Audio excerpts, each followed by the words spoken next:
The following is a Learfield presentation of the Gator Sports Network.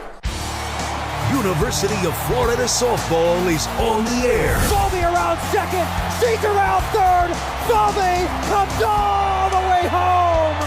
Inside the park home run. Today's broadcast of Gator softball in the Women's College World Series is sponsored by Campus USA Credit Union, shining strong since 1935. Visit campuscu.com to find out how you can join. Back at the wall. See you later. Reagan Walsh, he's on. And by Florida Dairy Farmers, celebrating more than 35 years of building a strong and healthy Gator nation. And a pitch. Swinging a bouncing ball to short. Holtorf goes to second. Ball game. The Gators are going back to the Women's College World Series. Now let's go live to Devon Park in Oklahoma City.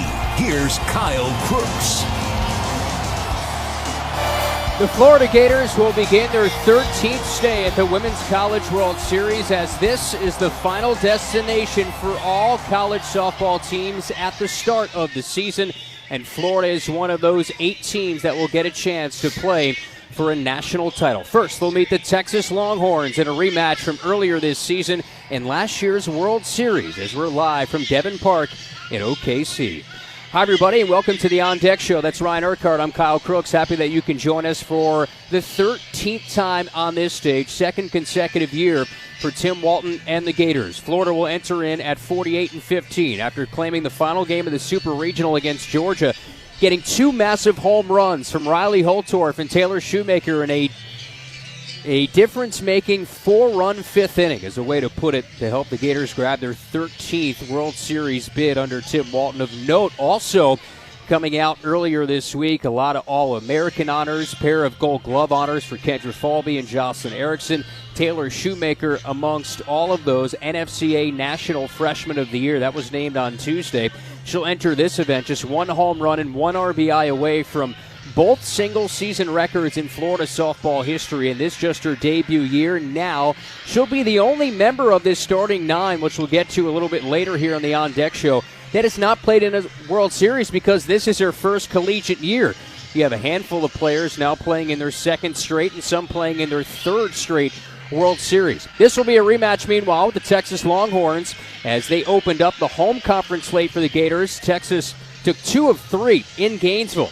And now these 2 programs will meet for a 3rd time overall in OKC for a 2nd straight year. Last year, well, it's a one the Gators want to forget. They lost 10-0, a final in 5 innings. Keegan Rothrock also saw the start that day.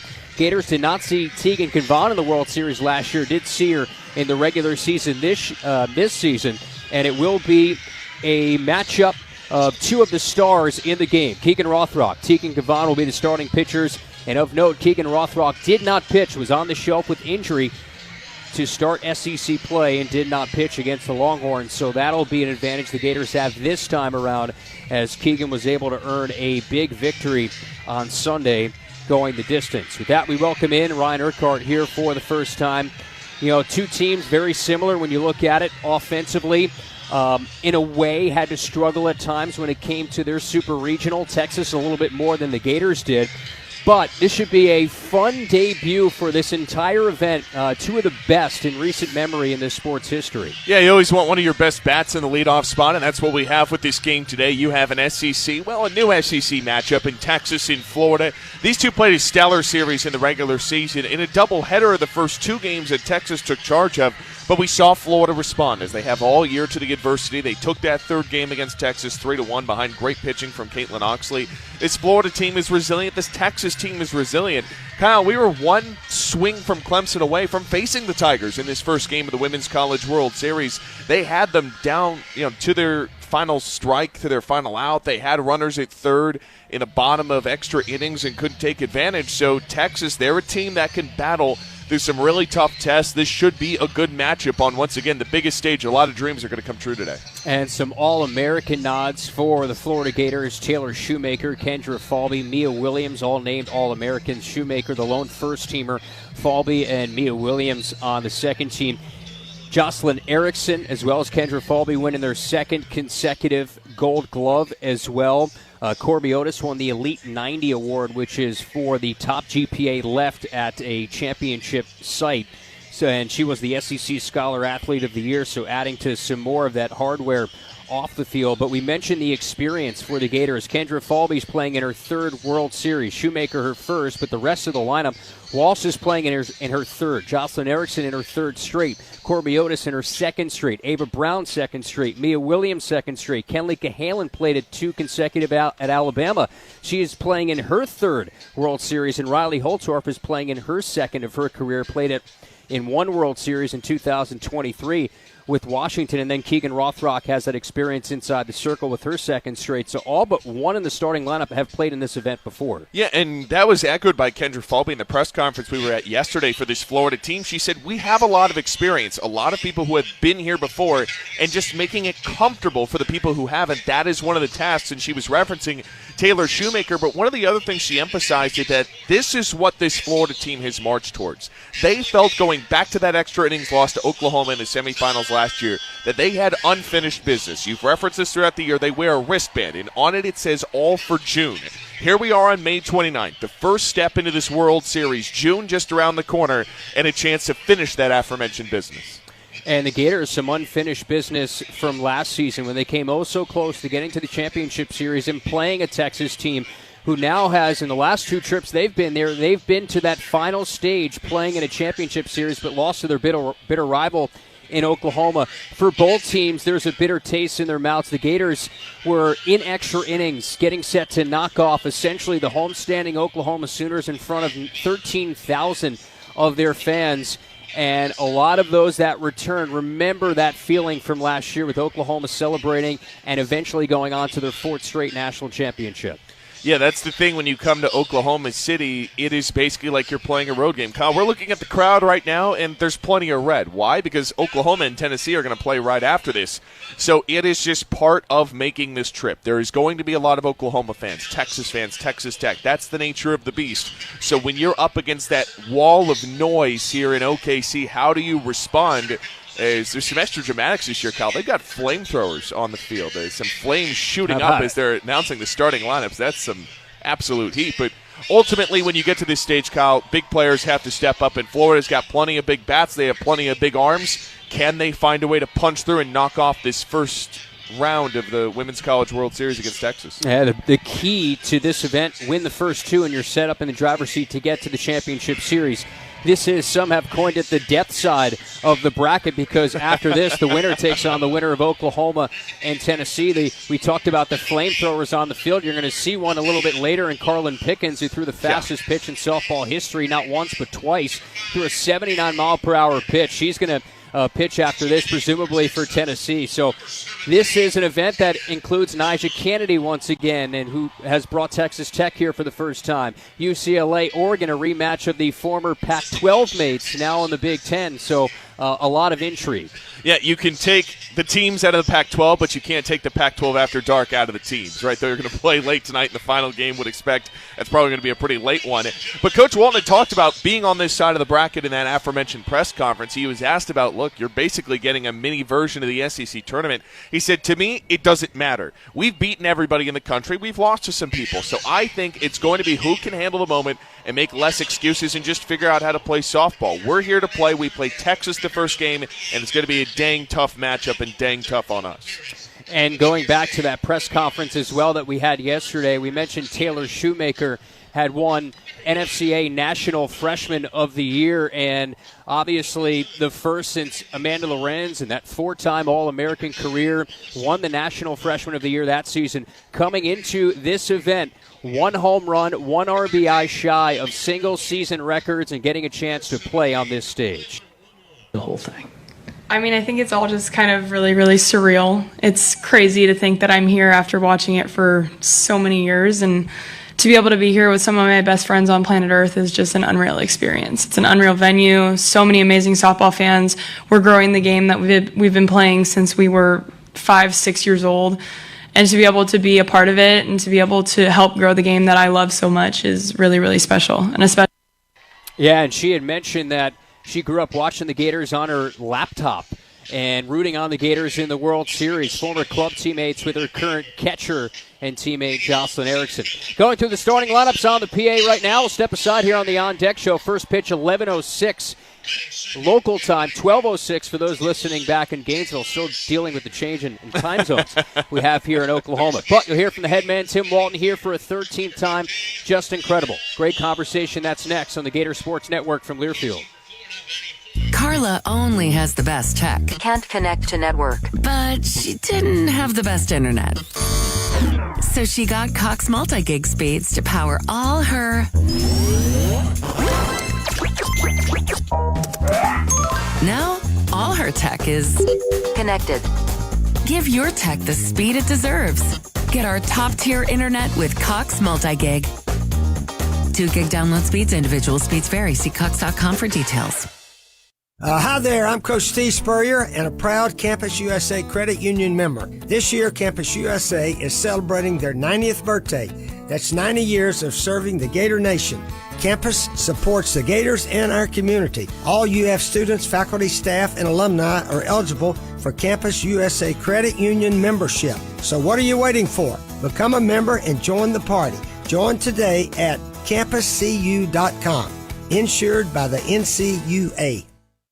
Domino's Mix and Match menu has items for every occasion. Flaked on your friend's open mic night? Flaky bread twists and molten lava cakes should do the trick. Soccer team duty?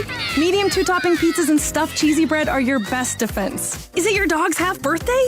Celebrate his biggish day with savory sandwiches and tender specialty chicken. Mix and match 2 or more items for $6.99 each at Domino's. Ask for this offer. 2-item minimum prices, participation, delivery area, and charges may vary. Bone and wings, bread bowl pasta, and pan pizza will cost extra. Local stores set delivery fees and can charge extra for some menu items.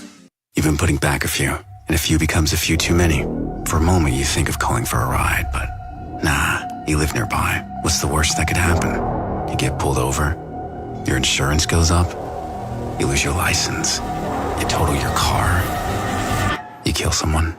The results of driving drunk are tragic. That's why law enforcement is out there looking for impaired drivers to save lives. So if you think you're okay to drive after a few drinks, think again. Drive sober or get pulled over. Paid for by FDOT. Welcome back to the On Deck Show. It's time for our exclusive pregame interview with Florida softball coach Tim Walton. Getting set to kick off the World Series. Here we go. Florida and Texas. Gators here for a 13th time. Kyle Crooks now joined by Gator head coach Tim Walton. Coach, any season you have adversity, this is a marathon, and this is the ultimate end spot. And you guys get here again, second straight year. How proud are you of this team, the way they battled through the Supers postseason the entire year to get back to where you want to be? Yeah, adversity comes in so many different forms. It could come in injuries. It could come in losses. It can come in rain and, all kinds of different things. And I think we've had a little bit of everything this year. Nothing major on the injury front, thankfully. But ultimately, I think our team has done a really good job of gelling together. And, we've had some, consecutive losses a couple times and just really found a way to just continue to learn and get better and, get better with their confidence, get better with their trust. But overall, this team is, it seems to me, again, as a coach, a close team, a team that trusts each other, a team that respects each other. And they work extremely hard, and they work extremely hard to get to this point. I'm proud of that. And Coach, last year you were the youngest team entering this event, and that's a little bit different this year. Before we turn the recorder on, we mentioned we went down the lineup aside from Taylor, who, by the way, won the National Freshman of the Year, and we'll get to that in just a little bit. But the amount of experience you have coming into this event, that's unique. Yeah, it is. We're young and old all in the same true. Somehow. I don't know how that's even possible, but yeah, with what we graduated last year, obviously, and the young players that got to contribute last year was amazing. And we're going to use that as experience. Every time you come to the College World Series, it basically prolongs your existence for another 3 years at least, because everybody in that class returning will have that experience and they can pass that on to the new players coming in. Taylor Shoemaker, National Freshman of the Year, and aside from that, what do you tell her in going into her first World Series like you had to tell the freshmen last year? Any conversations you have to say, hey, Taylor, this is still softball, you do what you do? No, I listen, I pay attention. If I'm needed, I'll step in. If I'm not needed, I step out. And I think that's the key. I'm listening to her words.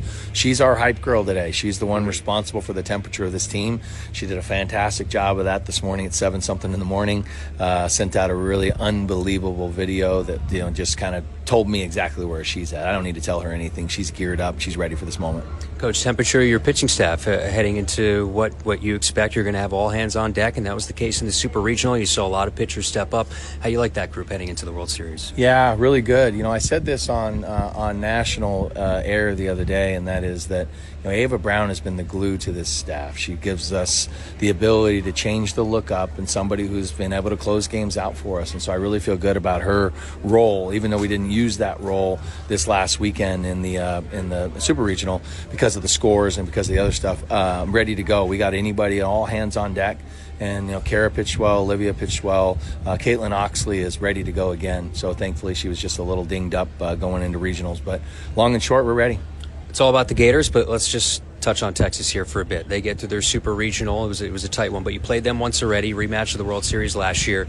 Very similar when you look at some of the numbers. When you look at them, is it a very similar team that you saw in March? Yeah, when you look at their depth of returning athletes, they're in their third straight World Series for a lot of their players. They played in 2 national championship finals, so they have the same thing that we have. If there is a team that's experienced, I think the two of us probably bring in some of the most experience of anybody in this in this tournament. So we're the 3 seed, they're the 6 seed. They could easily be the 3 seed, we could be the 6 seed, and we have had that kind of a season with our wins and our losses and our competition we played. So I think both of us are ready to go. All right, Coach, appreciate it. Best of luck. Thanks. Happy birthday. Go Gators. Florida and Texas coming up. Starting lineups, first pitch from the World Series on the Gator Sports Network from Learfield. Hey, it's Steve Russell for Hurricane BTW, where every day feels like the weekend. Fresh, never frozen chicken wings, tossed in over 30 bold flavors, paired with ice-cold beer, all in a laid-back, beachy atmosphere. And with every game on the big screens, it's the ultimate escape in your home for sports, too. Great food, cold drinks, and all the games. That's Hurricane BTW. Escape the ordinary and find your spot at hurricanewings.com. It's the season for new growth and nature nesting. Daughtry Tree wants to remind you to look up. Please check your tree canopy that no limbs are closer than 5 feet off your roof or gutters. Those close limbs are an invitation for bugs and rodents to nest and damage your home. Call the local experts. Trust Daughtry Tree Service for all your tree trimming or removal questions at your home or business. Call today for an appointment. Visit DaughtryTree.com. That's DaughtryTree.com. Daughtry Tree, your tree service people. The following is a Learfield presentation of the Gator Sports Network. This is head coach Tim Walton, and Florida Gator softball is on the air on Gator Sports Network from Learfield. Now let's head to the ballpark and go inside the broadcast booth for the call of the game. And here we go in the Women's College World Series. The Florida Gators here for a 13th time in school history, looking for their school's 3rd national title, and it all starts right now. The Florida Gators and the Texas Longhorns to kickstart this entire event. That's Ryan Urquhart. I'm Kyle Crooks. Happy that you can join us just past 11 local and noon Eastern for those listening in the Eastern time zone. We are happy to bring you Gator softball once again from the Women's College World Series. Before we get to starting lineups today, Gators, the home team, will get set to jog onto the field for their defensive warm-ups. Let's step away 10 seconds for station identification, 10 seconds for ID from Learfield. This is Florida softball. Your home for Gators softball. WRUF Gainesville, W251CG Gainesville, WRUF 1037 HD2, and on the WRUF radio app. Jess is our producer back at our WRUF studios alongside Ryan Urquhart. I'm Kyle Crooks. Happy to present to you the Women's College World Series once again. It's the number 3 national seed in the Florida Gators against the 6th national seed Texas Longhorns. Gators getting past the Georgia Bulldogs, their bitter rival. It took to a do-or-die Game 3, but a big 4-run 5th was the difference, which was headlined by some big home runs from their shortstop Riley Holtorf and the National Freshman of the Year and Taylor Shoemaker.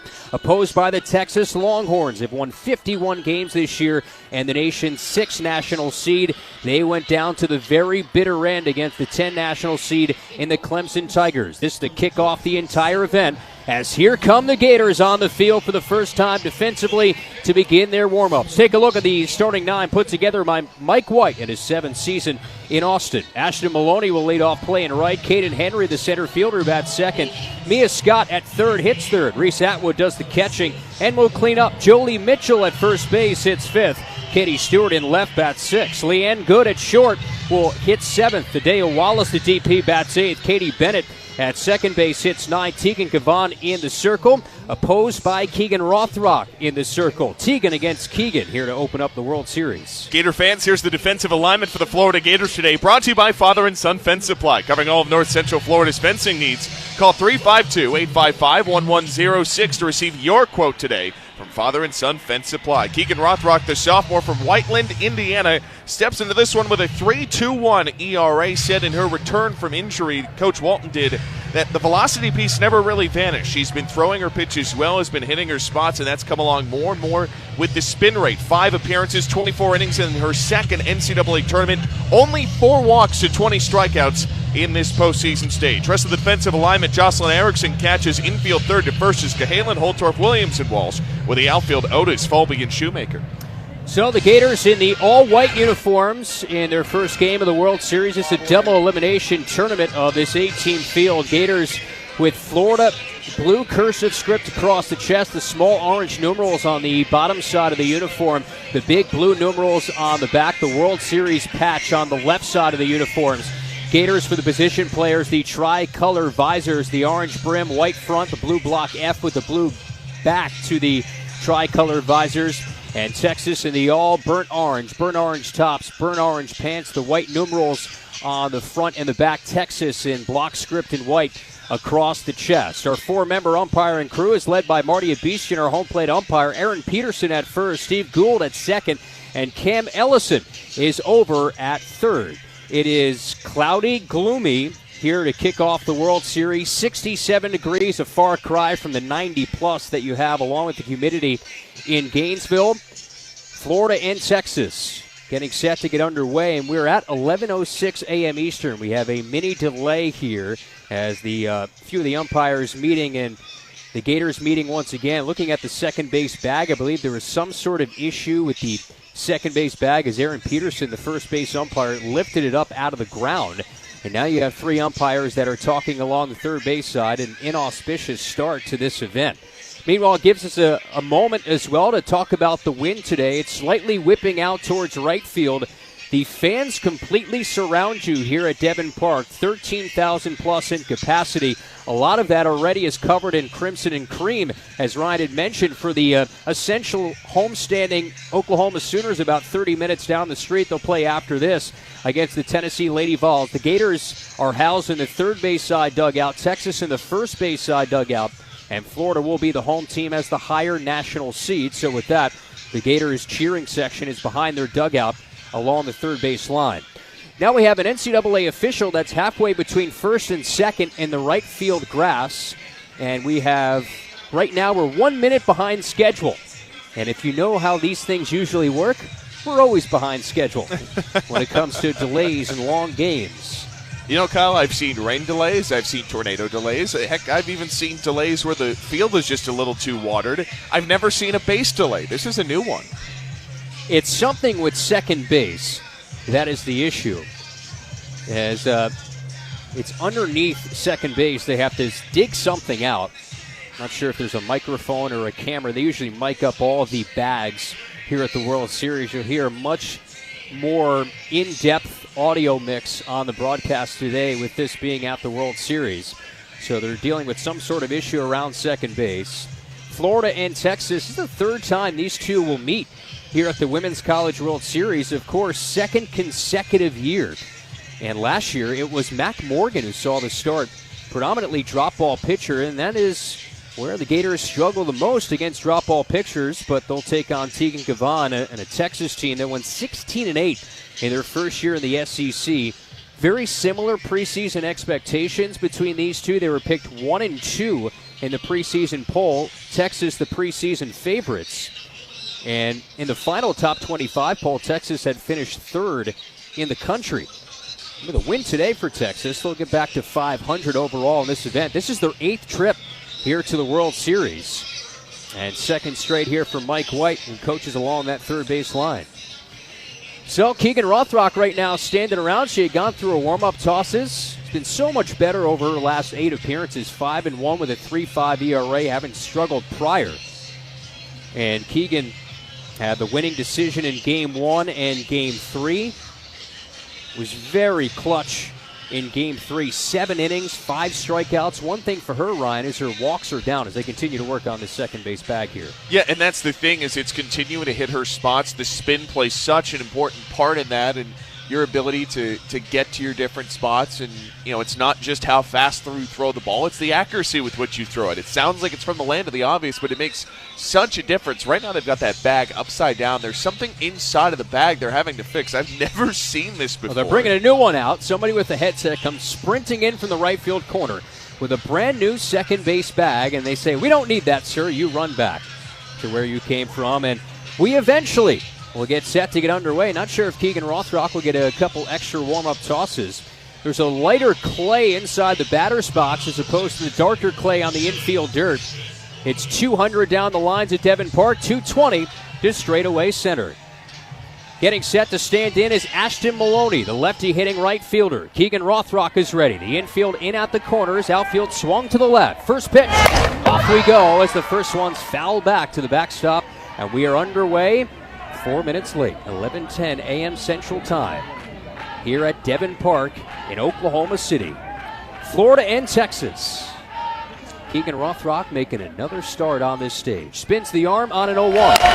That check swing foul sachets the feet of Mike White down that third base line for strike 2 on a foul grounder. You have the Florida flag and the Texas flag that are standing tall on either side of the American flag in straightaway center field, just beyond the shoulders of the Gold Glover Kendra Faldy. Maloney, a .436 hitter. Next to her. Ball just a little bit out, and I mean just out. Texas had to come back to win the final 2 games against Clemson. The second game in nail-biting fashion. Clemson had the winning run 60 feet away in the 8th. 1-2. That's flared off to the left, and that'll get foul. 3 rows deep into, I believe, Jocelyn Erickson's family over there making the catch. I think that's her sister. Just made the grab. Not sure you have to give him back here at the World Series. Rothrock, extreme third base side, directs in a 1-2 pitch. Swinging a bouncing ball to short. Short hop glove by Holtor, throws on the run for the opening out. And Maloney has been one of the more consistent offensive players for this team. A 9-game hit streak. Had 7 hits and 13 at-bats in the Super Regional and goes down 1-1 down to the first. Yeah, she's closing in on Janae Jefferson's single-season hit record that was set a couple of years ago. Next multi-hit game would be her 30th. She's a consistent producer for Texas.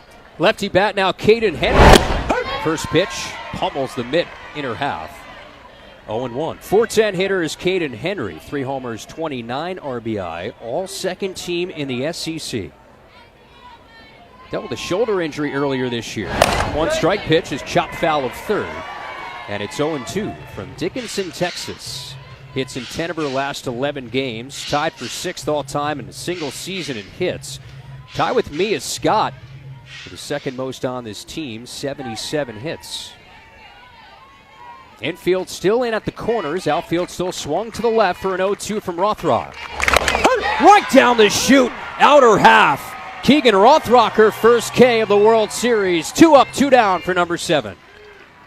Outstanding placement on that outside corner. It's 72 miles an hour for Keegan. That is picture perfect, and a backwards K for the second out of the inning. If Florida's going to succeed in this postseason, it's going to start with number 7. Brings in now the lefty bat, Mia Scott, takes a off-speed low in the dirt. Scoreless game, top 1, Florida and Texas. First K for Keegan brings in now Mia Scott, a .438 hitter. 8 homers, 55 driven in. Next to her, right down the middle at the knees. 1-1. SEC play, Mia Scott was a .373 hitter. Last year went on a torrid pace in the World Series. Next one to her is a chopper in front of home. It deadens into the glove of Rothrock, flips one high of Walsh, and it rolls down the right field line, but it's saved by Shoemaker backing up. Rothrock did everything well until that overhand toss that went up the elevator at a lofting speed. and that should be an E1. We'll see. It is a tough play for the pitcher to make. Yeah, it really stopped in front of home plate. Rothrock got there in plenty of time, but it was still a quick transition. They will rule that as a single, and I think that's fair. That's a tough throw for Keegan to make and try and rush that. The speed of Mia Scott does play a factor there. Well, here is the very dangerous Reese Atwood. Righty power bat. First one blisters inside and low. Ball one. Scoreless, top of the first inning. Florida and Texas. Mia Scott at first, officially an infield hit. And now Reese Atwood at the plate. 21 home runs, 85 driven in. A 1-0. Ball change up, swerves out, 2-0. Just a junior. And already has most RBI in Texas history, with 218 in her career. 55 career home runs. A 2-0 to the plate. Atwood swings, flares one off to the right, and that'll hit the second tier of the lower bowl here at Devon Park. 2-1. So most RBI in Texas history. 3 off, tying the home run record here in Texas, which is 58. Just a junior. Deep in that right side awaits. Swinging a pop fly right in our direction. Off to our left. That's more towards the TV booth. And it's 2-2. It's crazy to think she's third as Atwood in active RBI in Division I. She's only a junior. He's had 23 multi-hit games this year. Runner at first and a 2-2 with 2 gone. Here it is. Foul tipped into the glove of Erickson. Hangs on to it for the second Keegan K. And for Keegan, Rothrock picks up a giant strikeout. And that's the Quality Plumbing K of the game. Quality Plumbing providing the highest level of plumbing services throughout the greater North Florida region since 1984. Striking out a 21 home run hitter in Reese Atwood. In the inning, no runs on a hit, no errors, and 1 left on base. We're a half inning complete. It's Texas nothing in the Gators. Coming up when you return. It's the first day of the first grade, and she found a new best friend. It's a laid-back Sunday afternoon you wish would never end. The homemade taste of Bluebell and good friends gathered round. The good old days are being made right now. Bluebell Groom's Cake Ice Cream is renewing its vows on the frozen aisle. Milk chocolate ice cream with chocolate cake pieces, chocolate-coated strawberry hearts, swirls of strawberry sauce, and chocolate icing. See you at the reception. The good old days are being made right now. The good old days are being made right now. Look for Bluebell ice cream at your local grocer and pick up your favorite flavor today. You're listening to University of Florida softball in the Women's College World Series. Now back to Oklahoma City. Back here at the ballpark, Devon Park, as the sun starts to glint through the heavy dosage of clouds overhead. It's Texas nothing, and Florida coming to the plate for the first time. Take a look at Tim Walton's lineup here for a 13th time in his 20th season. Kendra Falby, the All-American, leads off and will play in center. Taylor Shoemaker, the National Freshman of the Year, in right, hits second. Reagan Walsh will bat third, play at first. Jocelyn Erickson cleans up, will do the catching. Corby Otis will hit fifth and be in left. Ava Brown, the DP, bats sixth. Mia Williams hits seventh, the second baseman. Kenley Cahalan at third hits eighth. Riley Holtorf, the shortstop, bats ninth with Keegan Rothrock inside the circle and inside the flex spot, opposed by Tegan Kavan.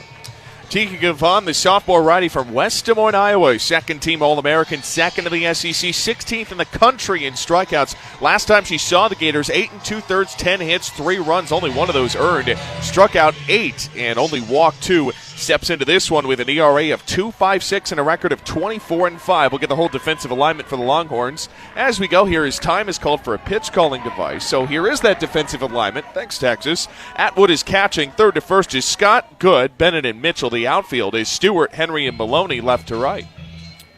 It's almost like we can't get through this thing without any sort of awkward delay. It's the pitch calling device on the wrist of Tegan Kavan that she had to deal with. And Kavan is the real deal, pitching in her second consecutive World Series, just a sophomore from West Des Moines, Iowa. 12-3 in the SEC, pitched at just north of a 2.5 ERA. Was a member of the all-tournament team of the World Series last year. Had 15 strikeouts in that World Series stay that saw Texas in the Champ Series. Kendra Falby's ready to go in that lefty box. Tegan Gavon finally is ready. Standing on that third base side, the lefty slapper is Falby and awaits with the corners in. First pitch. Falby swings, slaps one foul along third near the top step of the Gator dugout, landing at the feet and those blue Jordans of Tim Walton. Here once again, we were talking in the pregame before the recorder went on, and we just said how amazing it is, and you don't take it for granted how consistent his program has been. Big reason why that man standing at third. 0-1. Ball. Wide outside, trotting through the boxes, Falby 1-1. Falby just shy of a consensus first-team All-American. NFCA had her at second team. D1 Softball and Softball America had her as a first-teamer. She's a Gold Glover, and she'll chop one along third. Glove side by Scott, throws to first. And that's the opening out here in the home first inning. I was curious to see if Kendra Falby can get going at the top of the order. Her trademark is being able to put those tough balls on the infield, force the defense to make plays, but you're taking on a Texas team that's pretty good at it. .972 fielding percentage this year. The Longhorns, you've really got to put it in a good spot. Just a slow roller up at third, and Scott was ready. Both teams identical defensively. Same fielding percentage, nearly the same amount of errors. First pitch to Taylor Shoemaker. Lefty bat chops it foul off the chalk of that lefty batter's box for strike one. The National Freshman of the Year. You heard from her in the pregame show. Former club teammates with Jocelyn Erickson getting a chance to play in her first World Series. Outfield straight up. And 0-1 is high. 1 ball, 1 strike. Shoemaker is 1 home run away and 1 RBI away from surpassing the all-time single-season home run and RBI records in Florida softball history for a first-year Gator. 1-1 from Gavon. Blazes outside. Shoemaker ahead in the count, 2-1. Truly amazing. You look at the numbers in her first year. .389, 22 home runs, 86 RBI. Incredible. Gavon sets to the waist, unleashes home. Late swing and miss, and the count now level at 2-2.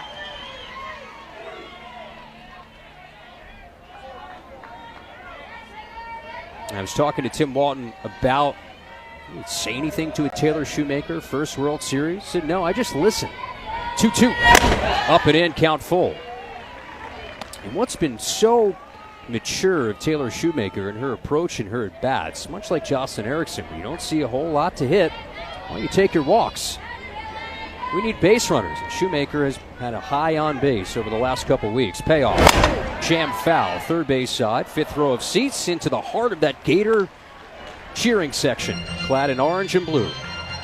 Our fans are 2 for 2, Kyle. Yeah, another souvenir over there. Got the Rothrock family sitting in the first row, 2 rows behind that, the Erickson family. 3-2, 1 out, and the scoreless bottom of the first. Base is empty. Gavon against Shoemaker. Payoff. Ball outside. First base runner of this World Series for the Gators. That's Taylor Shoemaker in her 41st walk of the season. Greeted by Towson Thomas. That's the first base coach once again. Brings in now Reagan Walsh. Something Coach Walton talked about in the presser yesterday was she's learned to hit with purpose, not just power. It said the biggest point of development for her is knowing when to take ball 4 instead of forcing hit. We see that there, and she provides a base runner for Reagan Walsh, who, Kyle, you'll remember, had a whale of a World Series last year. She was on fire last season. Righty back. First pitch tips low. Ball 1, scoreless bottom 1. 1 out, and Taylor Shoemaker at first. Last year in the World Series, .357. Couple of home runs, 7 RBI. The most ribbies for the Gators in the World Series. 1-0. Checked her swing, took low. 2 balls, no strikes. And that was on the heels of a World Series 2 seasons prior to that. In 2022, she had just 1 hit and 9 at-bats. As we'll have an early meeting here with Atwood and Gavon. She had a monster tournament overall, Ryan. 3 home runs, 11 RBI a season ago, and had a pretty good series earlier this year against Texas as well with 3 hits. Yeah, had 2 hits in that second game, also knocked in a couple of runs that added to a career RBI total that has her at second most in Florida history. These Gators can produce, you just got to come through with the timely hitting. Hits in 15 of her last 17. Shoemaker at first, no score, bottom 1. At 2-0, changeup nabs at outer half. And it's 2-1 now. Get you the arsenal for Tegan Gavon. Curve, screw, rise, and change. Rise is her best pitch, 2-1. Jackknifed Walsh underneath the hands and steers in for ball 3. We do know this, the Gators will take their walks. They are first in the country at 296 now after the walk to Shoemaker. Gators count at 3-1, here it is. Swinging a bouncing ball, Kavan's got it chest high. Overhands to first, and the out is recorded 1-3. Shoemaker down to second, feet first, and a 2-out RBI opportunity now for Jocelyn Erickson in her third consecutive World Series. Yeah, and this is the test of this Florida team. Can they take that step forward today from some of the struggles they had in their Super Regional against Georgia? 2 gone in the inning with a runner in scoring position. This is the kind of opportunity you practice. Can Jocelyn Erickson step up in this moment? 36 left on over 3 games against Georgia. Right on left, first pitch, nabs that inside corner to Erickson. It was tight and snug to the plate, and it's 0-1. Certainly need a better effort in situations just like this. Clutch swings are the difference in these events. 1 strike pitch. Steers outside, 1-1. And it's a team that has a lot of returning experience to this event after being the youngest group in the World Series in the 18 field last season. 1 ball, 1 strike, 2 out. Shoemaker at second and a scoreless first. 1-1, pops the mitt low and away. 2 balls and a strike. Gators hit .321 over that 3-game set in the Supers. The good thing is you had a lot of traffic on the bases. More often than not, the Gators will drive them in. A 2-1 offering. Popped up, back and left. That'll sail out of play near the second deck here at Devon Park. You have the second decks that extend along the third and first base side. The bleacher seating, which is filling out. That is from the right field foul pole to the left field foul pole. And seating out in dead center field as well. Smaller grouping of bleachers. Caban, the tall righty, on a 2-2. Up high. Rise ball misses, ball 3. So Shoemaker will get a jump. Anything into the gap here with the payoff and 2 gone. She'll be on her horse. Here the Let's Go Gators chant off in the distance. 3-2 with 2 gone. Runner at second. Bottom 1. Pitch. Swinging a bouncing ball that snared off the shoulder of Cavan. Took away a base hit. Throws to first. And that'll end the inning. In the frame, no runs, no hits, no errors, and 1 left on base. For 1 complete as the sun comes out here at Devon Park in OKC. Scoreless, Florida and Texas. Hi there, I'm Coach Steve Spurrier and a proud Campus USA Credit Union member. This year, Campus USA is celebrating their 90th birthday. That's 90 years of serving the Gator Nation. Campus supports the Gators and our community. All UF students, faculty, staff, and alumni are eligible for Campus USA Credit Union membership. So what are you waiting for? Become a member and join the party. Join today at campuscu.com. Insured by the NCAA. Carla only has the best tech. Can't connect to network. But she didn't have the best internet. So she got Cox multi-gig speeds to power all her... Now, all her tech is... connected. Give your tech the speed it deserves. Get our top-tier internet with Cox multi-gig. 2 gig download speeds, individual speeds vary. See Cox.com for details.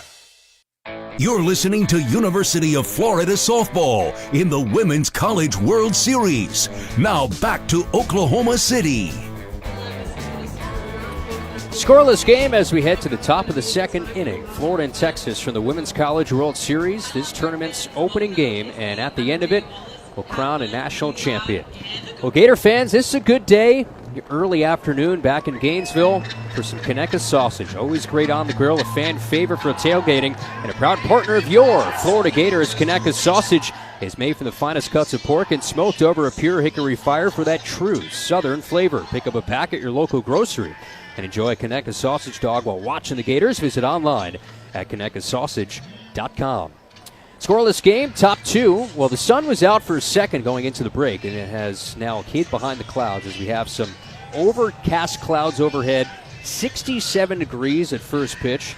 There's a bit of a wind out towards right field, so it feels sort of nice for these players. Something the Gators and I'm sure Texas are not used to this time of year. Yeah, Kyle, we walked off the plane when we got to Oklahoma City yesterday, and I had an utter reaction of, whoa, what did we just walk into? We came from 90 degrees, can't get to your car without sweating, to nice, beautiful springtime. This is perfect, ideal weather. It has never been this nice at the World Series. It's under 70 degrees. There's a nice breeze. You can hang out. The sun is really not too much of a factor right now. Ideal conditions to try and win Game 1 of the World Series. Well, Keegan Rothrock has already done something she did not do last year, and that's last a full inning against Texas in the World Series. Last year, Keegan went just a third of an inning against the Longhorns, allowed 4 earned runs on 3 hits, just did not have it that day, and then Ava Brown took her lumps for what was a 10-0 loss in 5 innings. Different year, different day. Jolie Mitchell will lead off righty bat against the righty Keegan Rothrock. First pitch.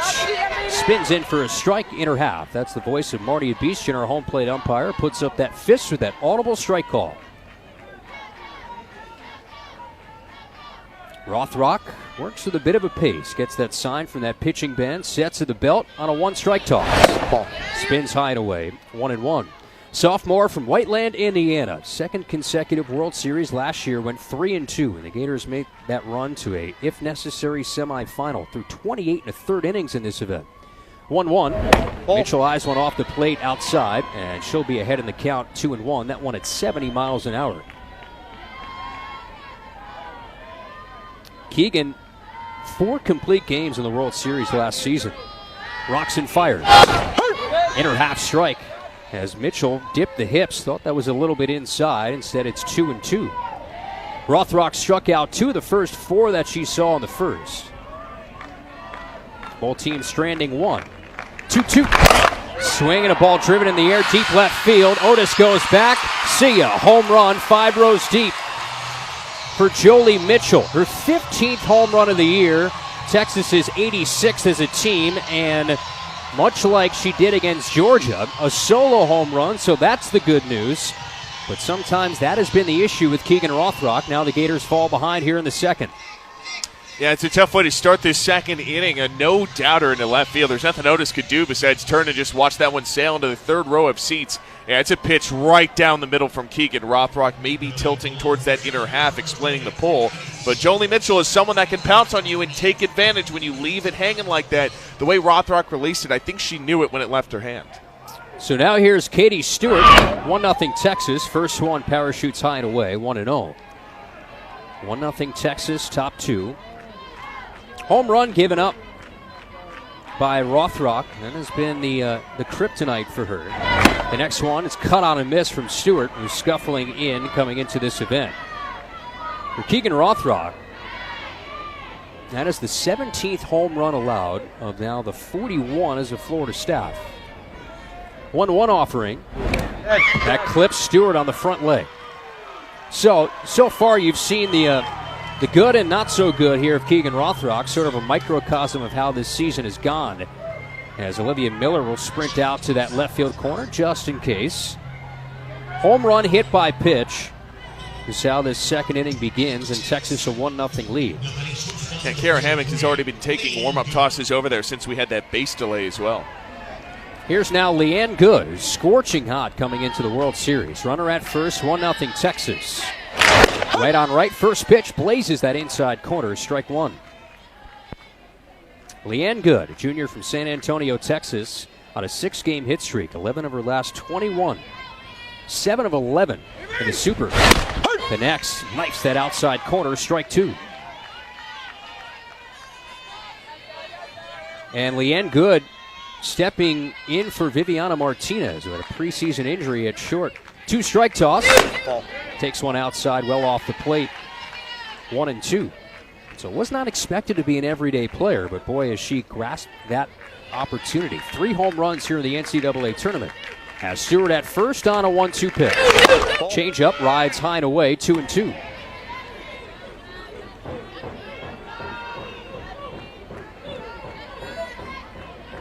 Good had 8 home runs last year. As a freshman, 9 this season. Slight open stance on the right side on a 2-2. Flared off to the right and foul. Near the second deck here at Devon Park, remains 2-2. She's settled in nicely as Leanne Good in the middle of this lineup, batting anywhere from 5th to 7th. Right now, 7th today. Pitch. Dives low. Count now full. Well, you're entering the danger zone here. 3-2, nobody out. A run in on a home run from Jolie Mitchell. Corners in on a payoff. Swinging a pop fly right side of the infield. Off of first and foul ground. Reagan Walsh makes the call and catch. That's a giant first out for Rothrock. Yeah, you just got to release some of the pressure right now. Texas leadoff home run, then the hit by pitch. You start thinking, oh no, this is one of the best slugging teams in the country. Starting to get runners on base, but you get that first out, 8 and 9 on the lineup here. You get out of this inning without any further damage. You feel pretty good about yourself. Here's now Adae Wallace, lefty bat, just a 200 hitter. Infield is in, runner at first. And the offering chop foul, a lefty slapper trotting through, balanced towards the backstop, 0-1.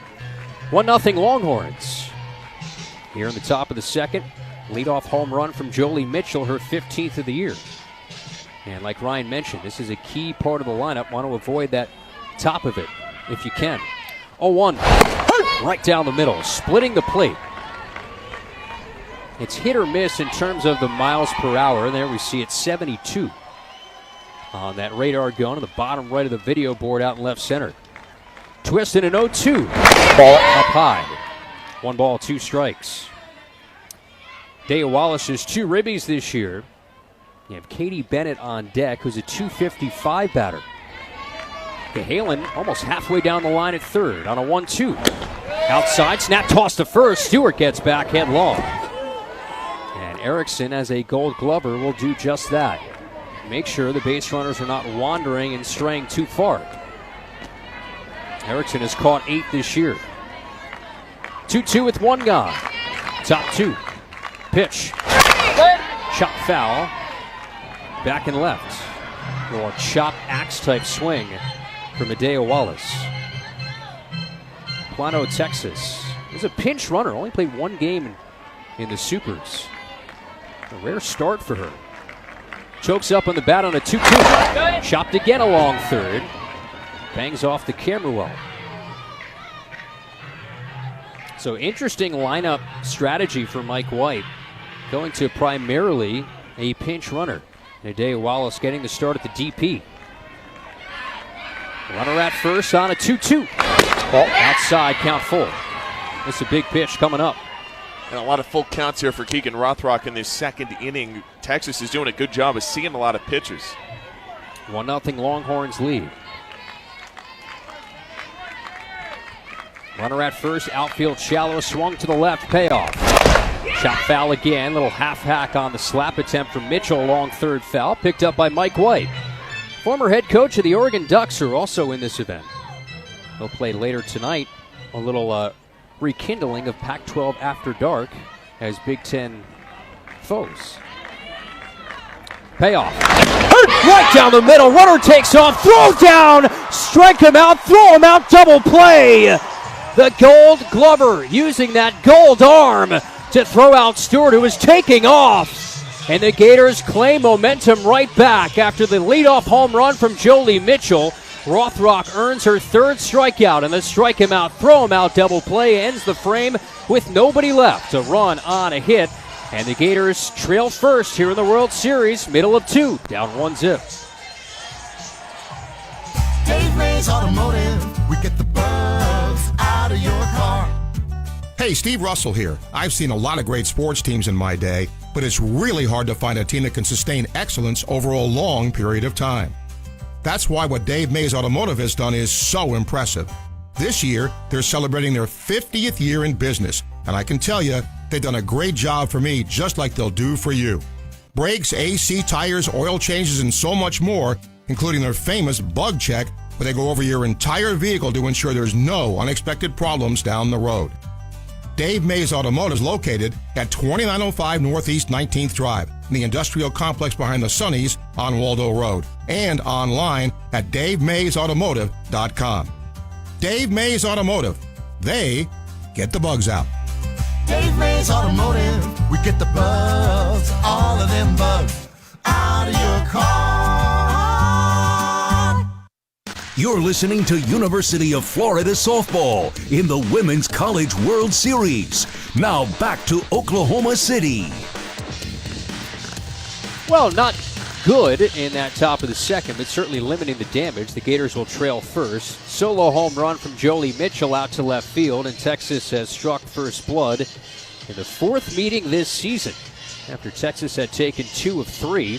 Ryan had mentioned earlier, it was an odd set of circumstances with bad weather looming in early March. These two played a doubleheader for the first 2 of the series, and Texas dominated those first 2 games. Florida won the finale, but Texas has not been playing, well, what we saw in early March. A little bit of a different team, but both teams are very similar. And a large number of All-Americans and top talent. And what a way to kick this event off. And then after this, Oklahoma and Tennessee. And what should be a matchup between Carlin Pickens and Sam Landry. And that's why you buy the ticket to the World Series, right? It's to see matchups like that. You're watching some of the best athletes in the world at this go toe-to-toe when you get to the Women's College World Series. And the cool thing is, I think over the coming years, you're going to see them develop more and more as professionals. The news that came out this morning in the partnership between the Athletes Unlimited Softball League and Major League Baseball, more opportunities for softball players to have a professional path, and one of them is Corby Otis. Corby Otis was the 6th overall pick of the Athletes Unlimited Softball League. Will begin her pro career whenever this ends. Hopefully not for a week or so. First pitch to the righty bat, twist high and away from Tegan Gavon. 1-0 Texas, bottom 2. Otis, .316 hitter, 5 homers, 41 driven in. Player shallow out in center, a little bit swung to the right for the open stance righty. The next to her. Blazes the mid-outer half, strike 1. Corby Otis, team captain, 2nd consecutive World Series. 4.0 GPA in biology. That ain't bad. 1-1. She'll swing, chop one to the left side. Scott to her left, the third baseman has got it, tosses in rhythm to first. And Otis is retired 5-3. Yeah, bright future for Corby as a cardiothoracic surgeon or possibly an orthopedic surgeon, wants to work on athletes. But that's one there. Texas has done a good job inducing a lot of ground balls. All 4 outs so far have come on ground balls. 2 back to Tegan Gavon. If Florida can start to maybe get a little bit more underneath here, they can start to get something rolling offensively. Still no hits. That's predominantly against an up pitcher, Gavon. First pitch to Ava Brown. Right-handed swinger's a strike as it bends over that outer edge. 0-1. Texas 1, Florida nothing. 1 gone, bases empty, home second at the Women's College World Series.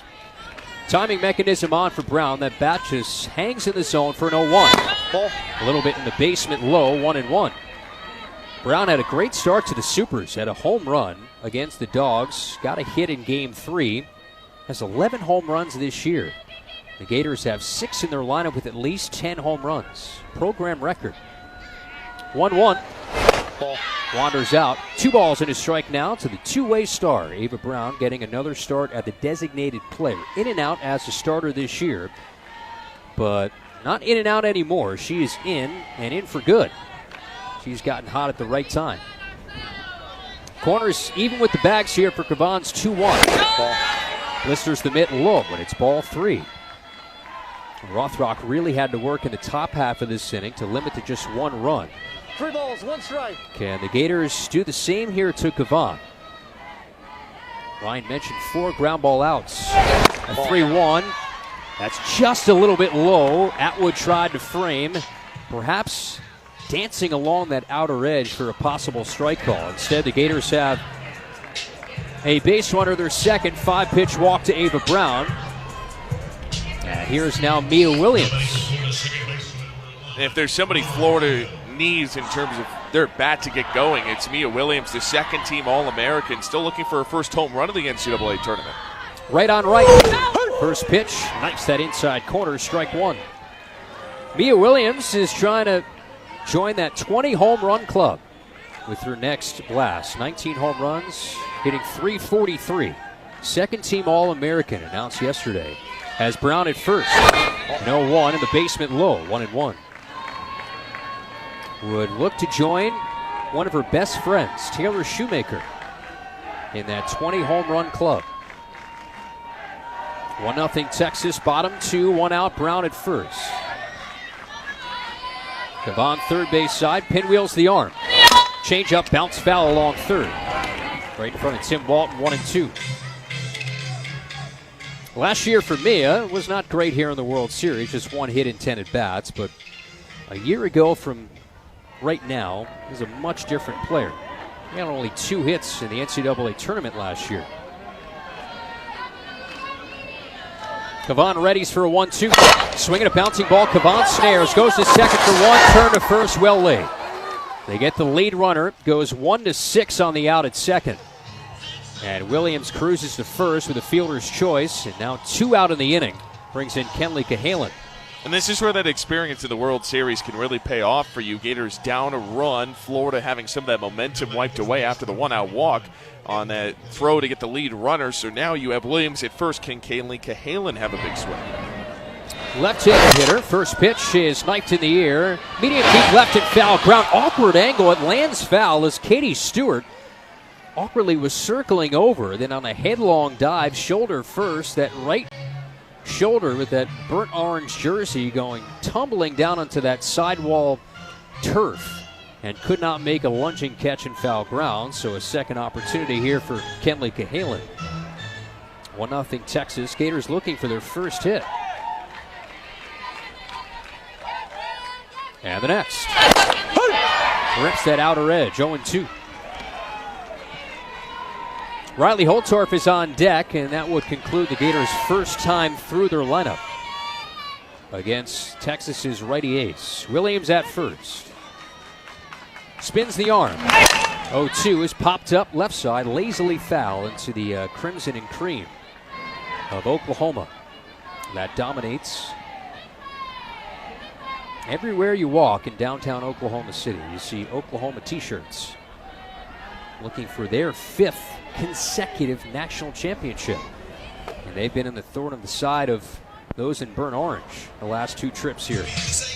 Home plate umpire Marty Abishin will get a new helping of softballs along that third base side as Kenley Cahalan adjusts those white batting gloves in the lefty box. That's Ryan Urquhart. I'm Kyle Crooks. Happy that you can join us to kick off our coverage of the World Series. Texas getting a leadoff home run in the top of the second from Jolie Mitchell. And right now that is the difference, 1-0 Longhorns. Gators have Mia Williams at first and an 0-2 to Kenley Cahalan. Here it is. Low and away, 1-2.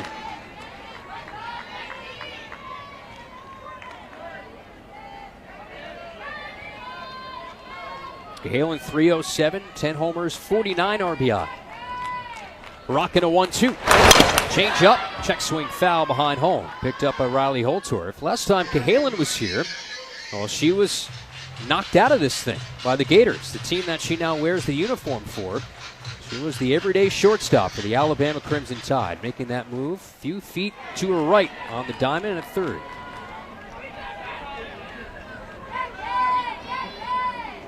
One-two on its way. Swinging a soft line drive over third, just foul the chalk down the left field side. Just rolling along that rolled up rain tarp. 1-2. That's maybe the best contact we've seen from a Florida hitter, to just get the ball in the air a little bit more. Not so much of the pop-up variety, but maybe trying to direct that ball at least down the lines or into a gap. Career season, even with the struggles for Cahalan, and home runs and RBI. Next to her, she'll swing, softly line one to center, but playing shallow was Caden Henry to make the catch. Makes a chest-high grab, and the Gators again leave one walk in the inning for Tegan Kavan. We're now 2 complete. Texas in the early driver's seat lead the Gators 1-0. Domino's Mix and Match menu has items for every occasion. Flaked on your friend's open mic night? Flaky bread twists and molten lava cakes should do the trick. Soccer team duty? Medium 2-topping pizzas and stuffed cheesy bread are your best defense. Is it your dog's half birthday? Celebrate his biggish day with savory sandwiches and tender specialty chicken. Mix and match 2 or more items for $6.99 each at Domino's. Ask for this offer. 2-item minimum. Prices, participation, delivery area, and charges may vary. Bone and wings, Red Bull pasta, and pan pizza will cost extra. Local stores have delivery fees and can charge extra for some menu items. When the unexpected happens, you need a legal team that's ready to fight for you, just like the Florida Gators. At Meldon Law, we're proud to partner with the Florida Gators to deliver winning results for those who have been injured at no fault of their own. With a strong record of success and a team that won't back down, Meldon Law is your trusted partner in tough times. Call Meldon Law at 352-373-8000 or visit us at meldonlaw.com. You're listening to University of Florida softball in the Women's College World Series. Now back to Oklahoma City. Gators trail early. 1-0 our score. Texas in the lead as we slide to the third. Home run from Jolie Mitchell in the 5 spot on the order. That was the second hit given up by Rothrock. That was to lead off the second inning. Luckily, solo home run for the Longhorns. So the Gators trail by just this 1-0 score. Gators still looking, meanwhile, for their first hit. They've left one on in the first 2 innings. We all know the issues in the Super Regionals was, well, leaving a small army on base, total of 36 over 3 days. Gators look to move to 1-0 here in the Women's College World Series and perhaps to bring a better vibe to the mic. My man Ryan. Gator fans, visit the Harm Museum of Art and enjoy free admission. See their newest exhibition, Silver Linings, celebrating the Spellman Art Collection, uplifting the talents of 28 black artists. Generous support is provided by Art Bridges. See it at Art After Dark every Thursday until 9 p.m. Don't miss French Modern's Monet to Matisse, opening this fall. Learn more at harn.ufl.edu. All right, we go to the top of the third inning. Gators, they could use some runs, and they got to keep it in striking distance here against 9-1-2, the same combo Florida will have in the home half of the third inning.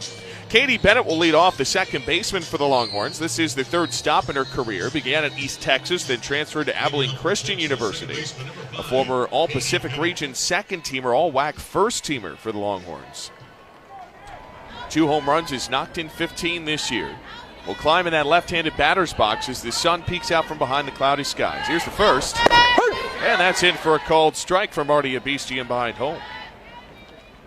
Texas in that prior inning, a solo shot is the difference right now. Katie Bennett, very experienced. We mentioned the 2 prior stops was an everyday starter at those 2 places as the next misses for a ball, 1-1. Is still trying to get her back going, maybe just a little bit in this postseason. In that Clemson, or in that Austin Super Regional against Clemson, only had 1 hit on the weekend. That was in the first game. 1-2. Rather a 1-1, beg your pardon, is low for ball 2. Did have an RBI in the second game against the Tigers. Also had a 3-ribby day against Michigan in their regional. So the bat has shown up at times, but it's just been a bit up and down. Here's a 2-1 to Bennett. That's inside. That's ball 3. So Rothrock falls behind, 3 balls and a strike. Keegan's had 3 Ks, but it's been the roller coaster of an up and down start. Did give up the solo shot, also hit a batter in that prior inning. On a 3-1 offering to Bennett.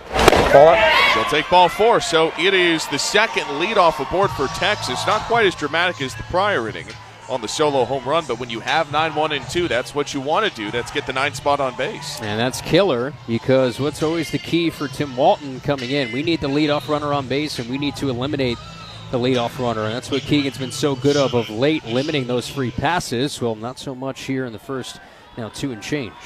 1-0 Texas, top of the third. First to Ashton Maloney.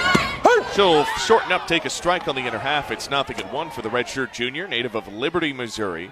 A second teamer in the SEC and all defensive team selection as well. He's on the brink of history. Her next hit would tie the single-season hit record set by Janae Jefferson. Here's an 0-1. Maloney swings away and rifles one into the stands, moves 0-2. If she were to have multiple hits, would only be the second Longhorn to ever have 30 multiple hit games in a season. The other was Lindsey Gardner back in 2000. A .436 hitter, up 381 from a year ago. Rothrock toes third base side of the rubber. A 2-strike offering to Maloney. She'll trot through, take ball 1 low and out.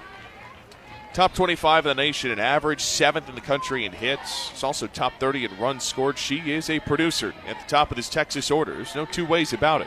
A runner at first for a 1-2 offering. Maloney swings and jets one down the left field line, twisting fast. Otis on a slide, can't get to it in time. It'll stay 1 ball and 2 strikes on Maloney. There is a slight wind out to right center today. Otherwise, there's not much. That a cue shot ball wide of the left field line. Otis, not quite enough speed to get there. 1 ball and 2 strikes as Maloney steps back in with a runner on base. Rothrock's 1-2. Swinging a foul dead right in front of home plate. Erickson's throw to first is in time. A functional swinging sacrifice bunt puts 1 away and moves a runner into scoring position for the Longhorns. We've already now seen 2 of those. The first hit from Mia Scott was very similar, but this thing was prototypical of Ashton Maloney, very much what you see from Kendra Falby. Just shoved that thing into the dirt. That thing almost stuck there out in front of home plate. Nice play by Erickson to make the quick throw to first. That'll be scored as a ground out to the catcher, but functionally that is a sacrifice bunt. It brings in Caden Henry, who struck out her last trip, and she'll take an off-speed strike on the first offering from Rothrock. So Texas trying to at least double its lead, up 1 in this top of the third inning. Caden Henry, a 400 hitter, went down looking in the first. Rothrock twists. Here's an 0-1 offering. Swing and a strike would have been either way on the outer half. I'm not sure she went around. It was at 70 for the second-team All-SEC selection. Former number 3 overall recruit. Had 2 doubles in the second game against the Gators. 0-2 is outside. Was a big producer in that 3-game set in Gainesville. Texas won the doubleheader on the first day. It was a wraparound weekend. Gators took the last one. Here's a 1-2 offering. Swing and a ground ball out to third. Snared on the end for the Wiggets by Cahalan. Her throw to first is in time.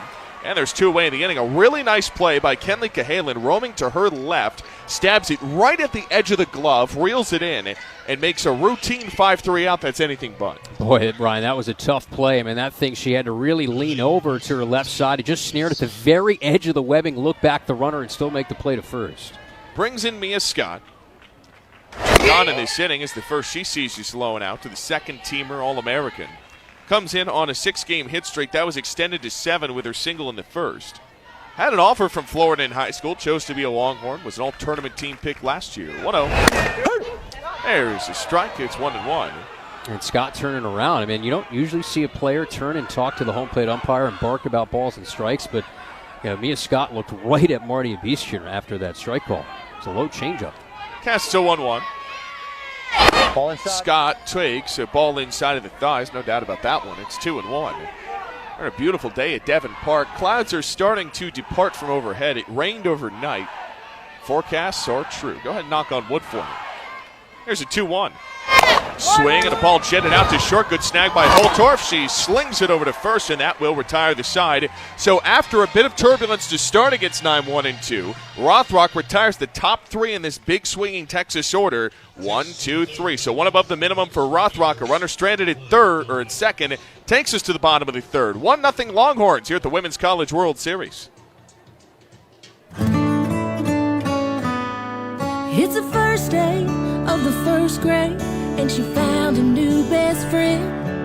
It's a laid-back Sunday afternoon you wish would never end. The homemade taste of Bluebell and good friends gathered round.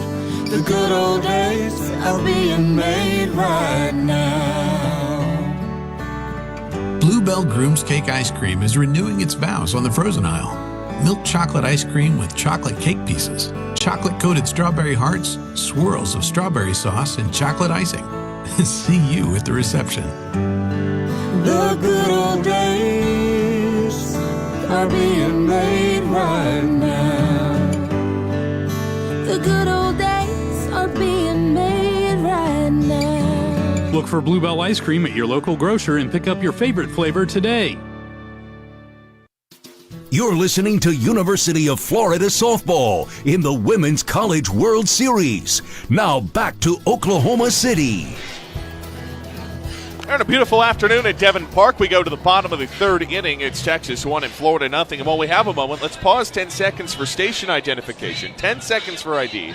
From your home for Gator softball. WRUF Gainesville, W251CG Gainesville, WRUF 1037 HD2, and on the WRUF radio app. Home third inning, Florida coming to the plate with the same combo Texas had, 9-1 and 2. First of the World Series for Riley Holtorf to lead off, who Kyle, she was the difference maker in that super regional against Georgia. Sure, Florida had a 1-0 lead, but she had the home run that kind of broke things open, and then Taylor Shoemaker provided some insurance in those late innings. Yeah, the rain delay brought some lightning and thunder, and then Holtorf did after the hour delay at the super regionals. She had struggled. Last home run wasn't since late April in the LSU series, and one of the biggest swings, definitely her biggest swing as a Gator. It was slogging along for the Gators. Runners in scoring position, only a 1-0 game in the fifth, and it was Holtorf who opened up the floodgates. And maybe a slump-breaking home run in the month of May is only hitting 107. Last month, she was hitting 353 through the month of April. has had a double and 4 RBI on top of that. The Washington transfer back at the Women's College World Series, a 3-year Husky, now in her senior season. Climbs in that right-handed batter's box, will face Tegan Cavan, who gets her sign on the device, settles right hip and deals. Holtorf swings and softly floats one out to short on a pop-up. That'll curl into Good's glove. And it's a quick trip for Riley, puts one away in the 3rd inning.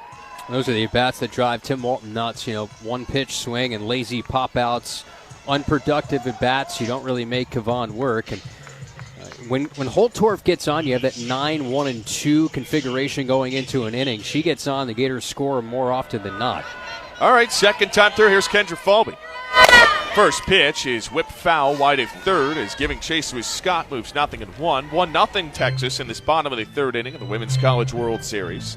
A near-packed house. It's kind of funny. There's a lot of crimson. There's our pocket of orange and blue on the 3rd base side, and also that burnt orange pocket of fans on the 1st base side. Other than that, it's a lot of Oklahoma fans. No balls in a strike.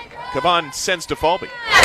Falby swings and bounces one up at 3rd. Scott throws to first well in time, second time today. That Kendra Falby has grounded out 5-3, trying to use her speed, but Texas is all over it. Yeah, I mean, the way Texas is making Rothrock work as opposed to on the flip side, the Gators not so much. I mean, 3 pitches thrown in this inning here for Tegan Cavan, and before you know it, you only have 2 out and nobody on for your best hitter here. So a 1-run lead for Texas in this home 3rd. First to Shoemaker's a strike. It's 0-1. I'm just going to put this out there if you believe in the power of manifestation. Florida does not have a hit. Did you hear me? There's no hits in this game. Open stance, Shoemaker ready for an 0-1. Shoemaker swings, sends one to the air, deep left center field. It is at the wall, and it's just short. At the warning track, it's brought in by Henry. So instead of the manifestation, it's just a 1-2-3 inning. That feels like some mocking from the universe. It's 1-0 Texas as we go to the 4th. Longhorns in the driver's seat here, Game 1 of the Women's College World Series. Carla only has the best tech. Can't connect to network. But she didn't have the best internet. So she got Cox multi-gig speeds to power all her... Now, all her tech is... connected. Give your tech the speed it deserves. Get our top-tier internet with Cox multi-gig. 2 gig download speeds, individual speeds vary. See Cox.com for details. We all expect quality in our service providers. The word itself means the degree of excellence of something. Now throw in the word plumbing after that, and it would mean the excellence of plumbing. And that's exactly what our community has been getting for 4 decades from the fine folks at Quality Plumbing. Now you can always spend time and money trying to fix things yourself, or you can call the professionals at Quality Plumbing and get it done right the first time. Quality Plumbing since 1984. Their name says it all. License number CFC 043073. You're listening to University of Florida softball in the Women's College World Series. Now back to Oklahoma City.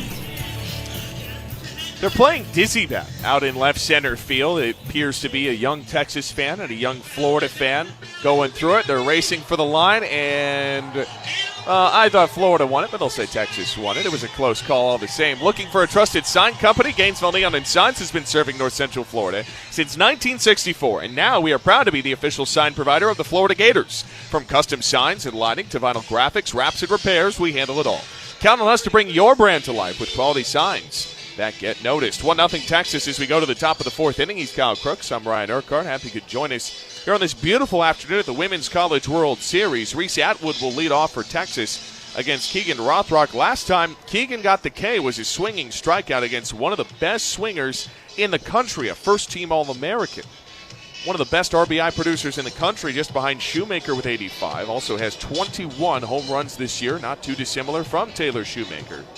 Over that Florida series, she was big in the first 2 games, had a 3 RBI day and a home run in the first game, also knocked in a run with a hit in the second game. Did not have a hit in that 3rd game of the series, but if you're going to beat Texas, Kyle, getting Reese Atwood retired is, well, a big factor. Yeah, good thing, too, you face her with nobody on right now, so you can be a little bit more aggressive maybe, but obviously a great start for Keegan in terms of facing one of the best home run hitters in the country, and Reese Atwood with that first inning strikeout.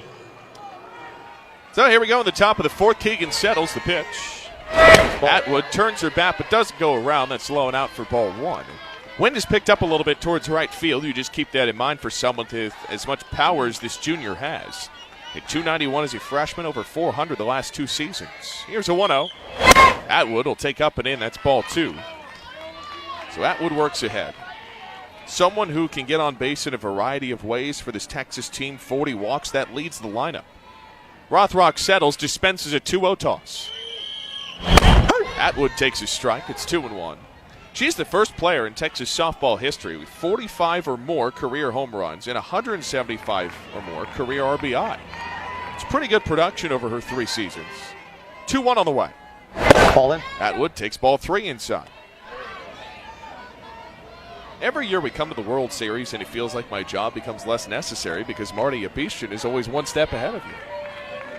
It's a great factor to have. Makes life easier. A 3-1. Atwood takes ball 4 outside. That makes her life easier. She'll walk to lead off the inning. So the third straight that Texas has gotten the leadoff runner aboard. Yeah, it's killer. And of course, not the worst case scenario. You don't want to throw anything over the plate to Reese Atwood, but now you face Julie Mitchell as the only run driven in today, who took a middle pitch about 5 rows deep to left fielder last time. A Notre Dame transfer originally from Rosebud, Arkansas. Pitch. That's it for a strike. Keegan's ahead 0-1. That solo home run was her 15th this year. Formerly at Notre Dame. Spent multiple seasons there. Was an all-region selection for the Fighting Irish. First team all-conference as the 0-1 zings low. Ball and a strike here. He's a grad student in this program. Comes in having hit in now 7 consecutive games, including this one today. It's homered now twice in that span. 1-1 pitch falls underneath, 2 balls and a strike. Well, the last thing you want to do is give runners to this Texas team. They were a group that, as a unit, 10th in the nation in slugging, 2nd in average. They led the SEC this year in that regard. That home run earlier was their 86th, also good for top 10 nationally, as Jocelyn Erickson will come out for a conversation with Keegan Rothrock. Taylor Shoemaker said something interesting about Jocelyn in that presser yesterday. He had said that as a teammate, she is so important, allows or has a really good sense of how to settle you down, bring you back down to earth, has those key social skills. The 2-1 offering. Mitchell swings and blasts one back, foul up in our direction. 2 balls, 2 strikes. Yeah, she has all those leadership qualities that you need from a catcher. Of course, Francesca Ney, assistant coach, who works with all the catchers. Jossie gave her a shout-out yesterday during the Gold Glove ceremony for her mentorship, leading to another Gold Glove. 2-2. Mitchell swings, trampolines one past Rothrock. Holtorf glove shovel to second for 1, back to first. It's not in time for 2. That's a great play by Riley Holtorf beyond the bag. She was trailing behind the base, had to glove shovel it to Mew Williams, who held onto it. The turnaround to first not in time, but that was a bit of a wonky play as it almost found Rothrock's glove. Yeah, luckily it didn't, Ryan, because that probably would have created danger and really, muddied up the waters. Nice play by Williams to corral that glove shovel. Almost turned 2. Brings in Katie Stewart. First pitch that's fouled off and back. It's 0-1. So 1-0 Texas in this top of the 4th inning. 1 gone and a runner at first still. This Texas team back of the World Series once again. Runner-ups a season ago. Stewart climbs in. No balls in his strike. In that right-handed batter's box for an 0-1. Swing and sort of shanked that one off, foul to the backstop. Moves 0-2, so a chance to get 2 outs in this inning. Stewart, one of the best RBI producers in the country with her 76 this year. That was 3rd best in the SEC. Had 2 hits over the Clemson Super Regional.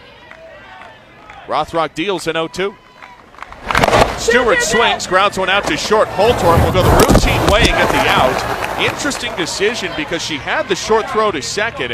Holtorf only took the out at first. Kyle, that could have been a 6-4-3 double play. I don't know what Holtorf was seeing there. Maybe it was a slower ground ball, but boy, maybe I'm wrong, Ryan, but that looked like that flip to second when it got there in plenty of time had she gone that route. And Stewart not that fleet of foot down the line. So it gives an opportunity for Leanne Good, who takes one buzzing inside for ball 1. So because of that, Texas now has a runner at second base, but with 2 outs of the inning, so there is some production there in terms of Florida's defensive efficiency. 1 ball, no strikes. There's a strike. It's 1-1. Leanne Good has been scorching hot in the postseason. Has he hit in every single NCAA tournament game, hitting north of 500. Oh, 1-1 pitch. Good takes high and away. That's ball 2. Hitting 1 point shy of 300. She popped up to first in her last at bat in the second. 3 home runs out of 9 total have come in this tournament. A runner in scoring position for a 2-1. Swing and a foul back, so 1 strike away from getting out of this inning, now 2-2. From San Antonio, Texas is Leanne Good. Florida trying to keep this a 1-run game and get to the bottom of the 4th. Here's Rothrock's 2-2. Swing and a foul, shot up at first. Stays 2 balls, 2 strikes. Protective hack that time from Good for sure. About 2 balls off the plate. Just sort of jousted that thing opposite way. Longhorns 4 wins away from a program record in their 8th trip to the World Series. Mitchell is at second. 2 balls, 2 strikes. Keegan's pitch. Off speed, fouled up and back. Another protective hack, as Kyle had alluded to. It's still 2-2. Right now on the other side, Tegan Cavan is pitching a no-hitter. Gators are second time through the order. Right now, Texas, the slimmest lead at 1-0. For Mike White's Texas Longhorns. They run-ruled Florida last year. There's a 2-2. Swing and a bouncing ball left side of the infield, deep to short. Holtorf's throw to third is not in time.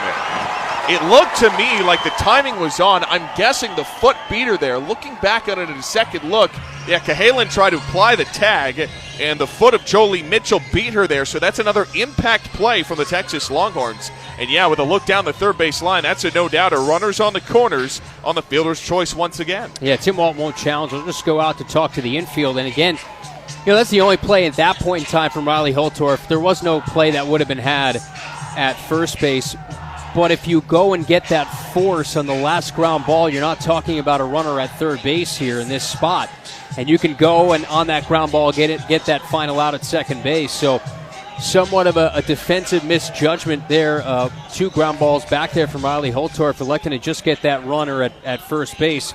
But now you're facing a 200 hitter and Adea Wallace here. This is who you want up here for the Florida Gators with first and third. Yeah, she went down on strikes in the second, swinging. So meeting adjourned for Tim Walton, who struts back to the Florida dugout with those bright blue Jordans on today. A heavy wind out to right center field now for Adea Wallace, who has not hit a home run this year, has only knocked in 2. So if you're going to be in a first and third spot, the 8th spot is not the worst spot to be in. Keegan Rothrock once again on this stage willed this Florida team to the semis last year. We'll see a pinch hitter rather. This is Victoria Hunter. First pitch, swing and a ground ball out to second. Williams gloves, throws to first, and the side is retired, so it's a quick trip off the bench for Hunter, and that will send us to the bottom of 4. It's still Texas 1 and Florida nothing. Game 1 from Devon Park at the 2025 Women's College World Series. Prescriptions require an online consultation with a healthcare provider who will determine if appropriate. Restrictions apply. See website for details and important safety information. Price varies based on product and subscription plan. Hey guys, let's talk ED because millions of men experience it, but not everyone can access or afford treatments like Viagra.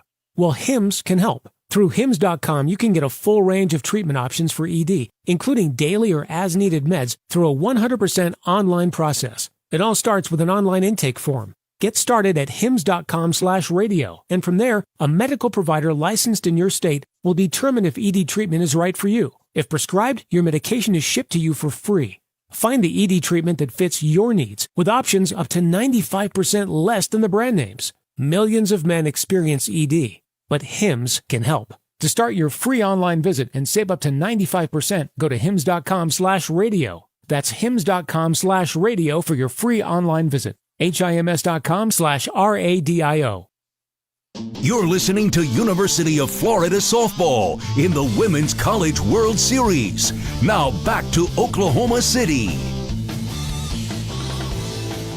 Bottom of the 4th inning, Texas 1, Florida nothing. Winner moves on to the winner's bracket and will face the winner of Oklahoma and Tennessee. That game will follow this one shortly thereafter. For Florida in this inning, they will have 3, 4, and 5. Walsh, Erickson, Otis, a stellar combo of big-time hitters who have a lot of experience on this stage. But right now, Kyle, Florida doesn't have a hit.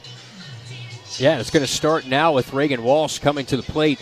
You got to have a little bit more patience, work some counts here. We've seen some early swings. We saw 2 outs and 3 pitches in the bottom of the 3rd inning between Riley Holtorf and Kendra Falby.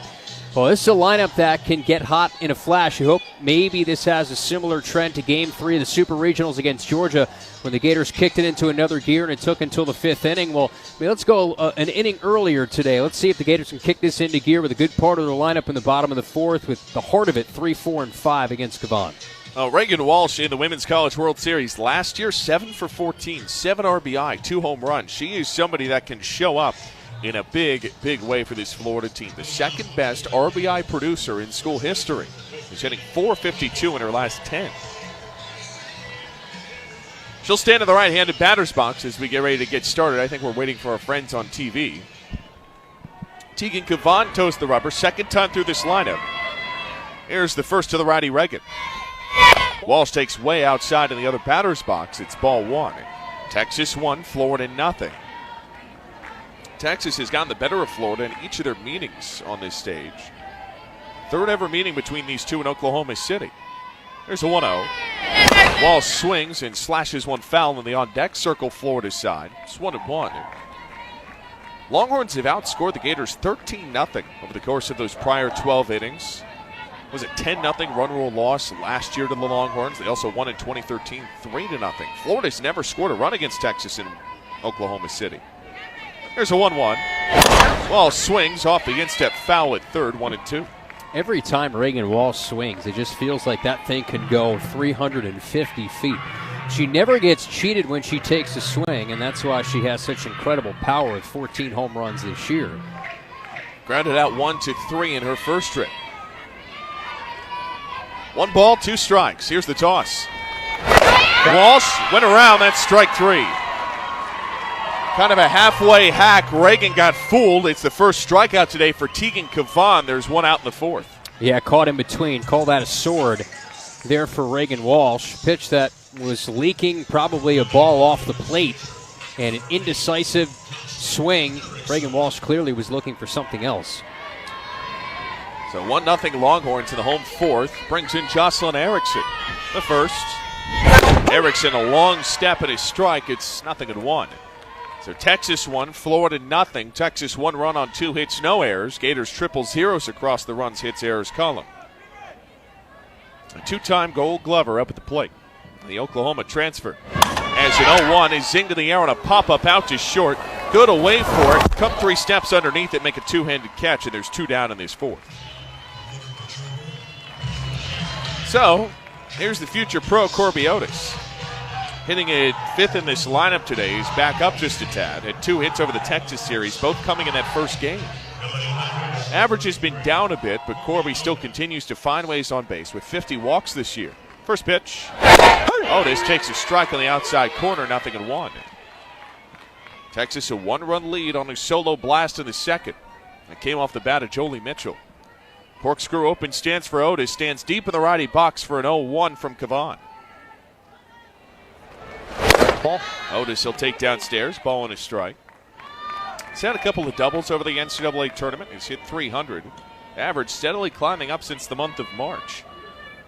He's kind of found her stride at the best of times. Cavan's 1-1. Otis a quarter swing and a strike on the inner edge. So 1 strike away from getting out of this inning, having retired 7 consecutive.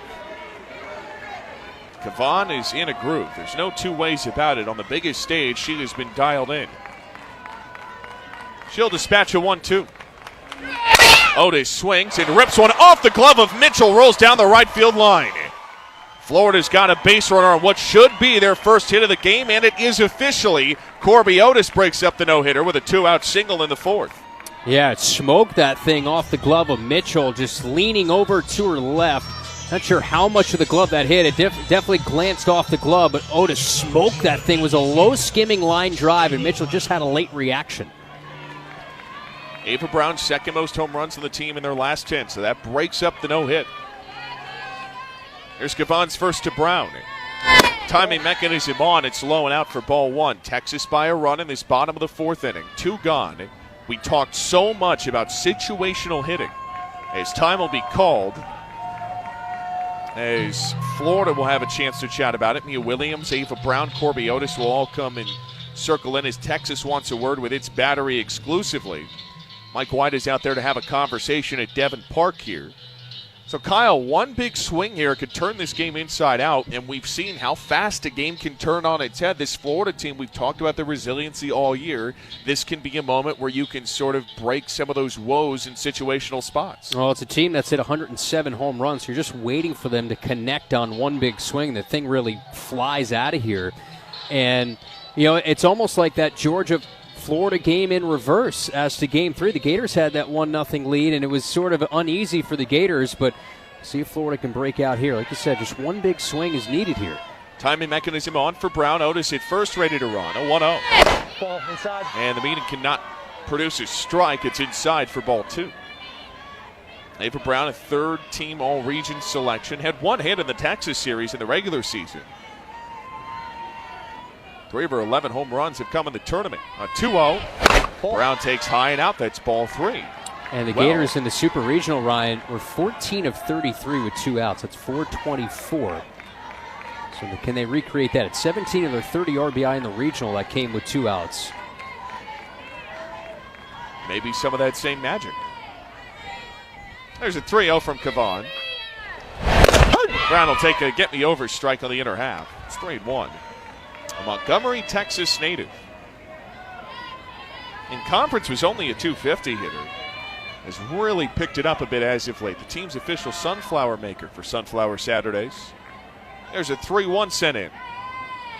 Brown takes a strike down Main Street, falling off the table. It's full 3-2. The kind of stuff you dream up when you're a kid watching the World Series. Down a run in the 4th inning. 2 gone. A payoff pitch. Brown swings, rips one in the air to right field. Maloney is back at the warning track. Not quite enough to get the full 200, and that will send us to the 5th. So Florida breaks up the no-hitter with a single from Corby Otis with 2 gone. But Ava Brown not quite enough pop to get out of the yard. It's still Texas 1 and Florida nothing on the Gator Sports Network from Learfield. Nation, this season it's time to act for the greater good. UF and GFL are making great strides to reduce our footprint, and you can help. Recyclable and compostable paper products, cups, straws, and food waste receptacles are available at the stadium. Look for the signs and put it in the right can, Greener Gator fan. Think green as you cheer on the orange and blue. Call GFL at 1-800-535-9533 or visit us at gflenv.com. GFL, green for life. Domino's Mix and Match menu has items for every occasion. Flaked on your friend's open mic night? Flaky bread twists and molten lava cakes should do the trick. Soccer team duty? Medium 2-topping pizzas and stuffed cheesy bread are your best defense. Is it your dog's half birthday? Celebrate his biggish day with savory sandwiches and tender specialty chicken. Mix and match 2 or more items for $6.99 each at Domino's. Ask for this offer. 2-item minimum. Prices, participation, delivery area, and charges may vary. Bone and wings, bread bowl pasta, and pan pizza will cost extra. Local stores set delivery fees and can charge extra for some menu items. You're listening to University of Florida softball in the Women's College World Series. Now back to Oklahoma City.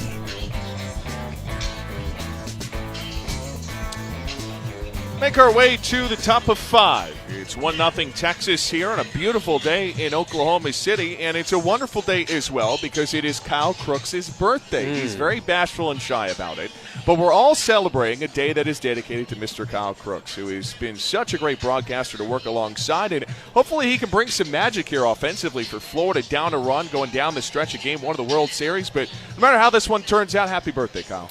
Well, if the Gators don't get a run to tie this thing up, consider birthday ruined so far. 1-0 Texas as we head to the top of the 5th. Gators will take on 9-1-2. Keegan Rothrock specifically, who's been solid. Free passes, somewhat of an issue here for the Gator ace, but has limited any damage. 3 consecutive innings where Keegan Rothrock has allowed that leadoff base runner on. 2 walks, also a hit batter as well. 7 groundouts to 1 out in the air for Rothrock. It will be Katie Bennett who will lead off then the top of the lineup. Ashton Maloney and Caden Henry is on deck. Florida and Texas here from the Women's College World Series. Following this, it will be Oklahoma and Tennessee in the top half of the bracket. The winner of this game will get sent to Saturday in a winner's bracket game at 3 Eastern on ABC.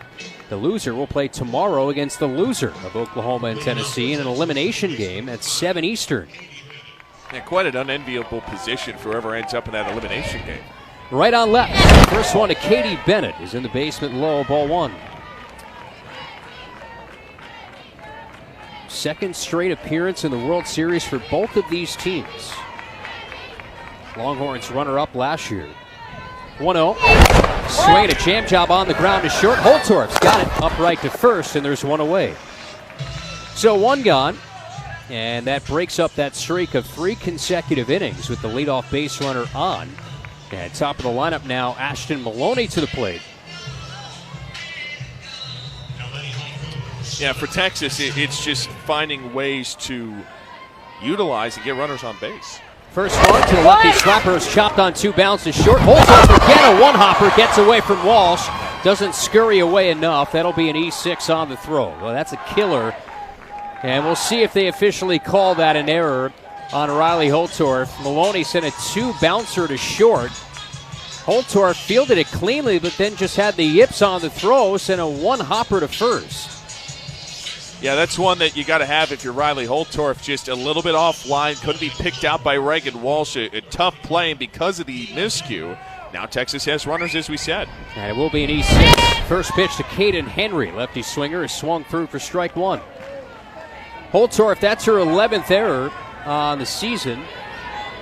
Gators 47th as a team. Henry lefty back, awaits an 0-1, shortens, eyes one low and away, 1-1. So instead of 2 out, nobody on, you have 1 out and 1 on. Mia Scott and Reese Atwood looming, possibly both in this inning. 1-1 to the plate. It's a swing and a looper, shallow left field and foul ground. Otis, 100-meter dash, makes the catch basket style on a feet-first slide.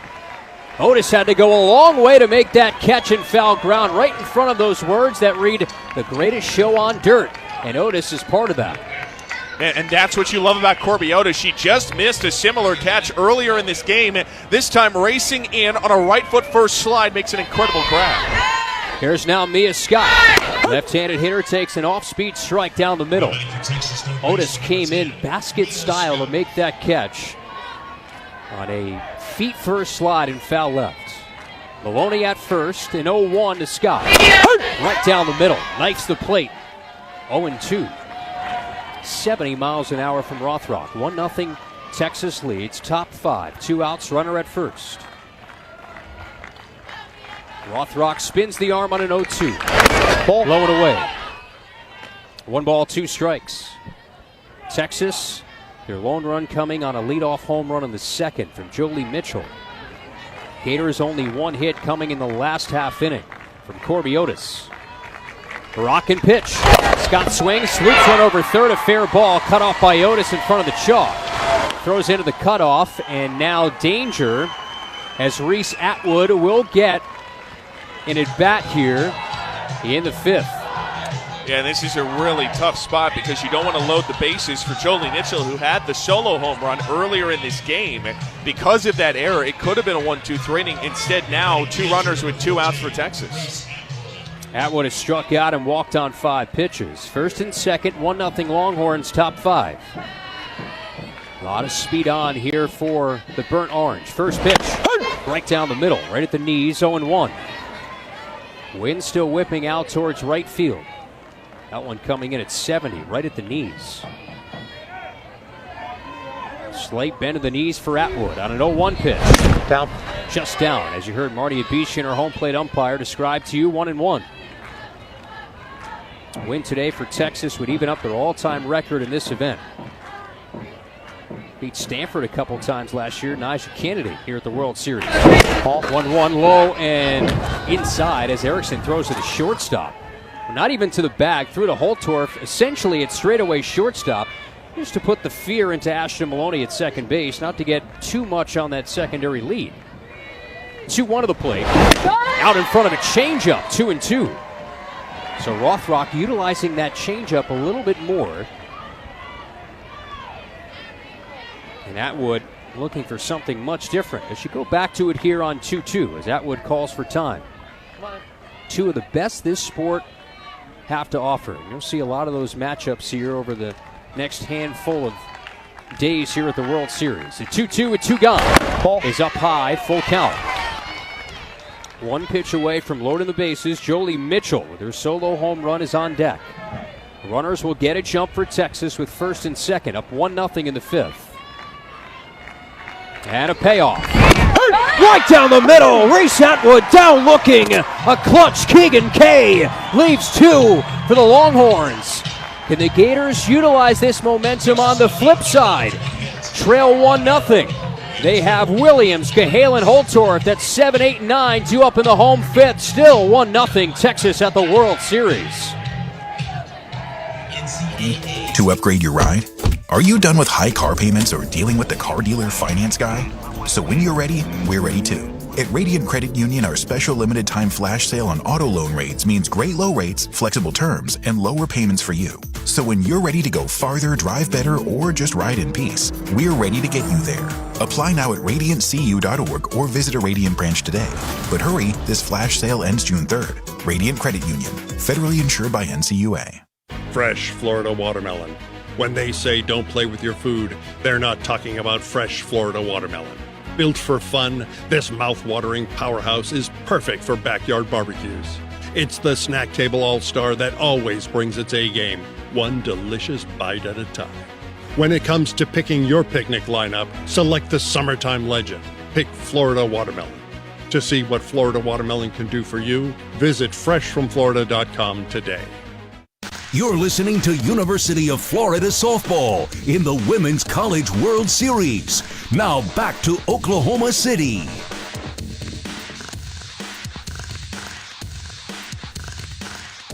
March to the end of June, the Florida Watermelon Association is proud to support our state's growers and marketers by promoting fresh, delicious watermelon and helping its members thrive. Look for locally grown Florida watermelons and taste the sunshine in every bite.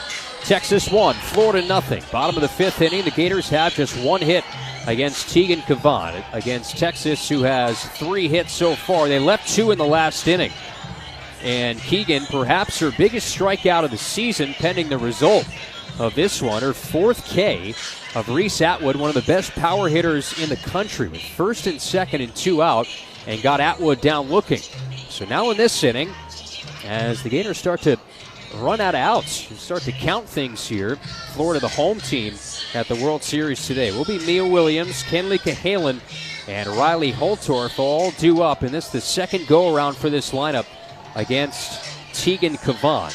Been one of the best pitchers in the SEC and in the country this year. And so far, picking up where she left off in the World Series last year. 2 wins in this event, a 2.14 ERA. Has now the third most strikeouts entering in Texas history at the World Series with 15 Ks last year. It was an all-tournament team member here at the World Series. Pitched in all 3 games of the Super Regional. Mia Williams leads off, right-handed hitter. 1-0 Texas, bottom 5.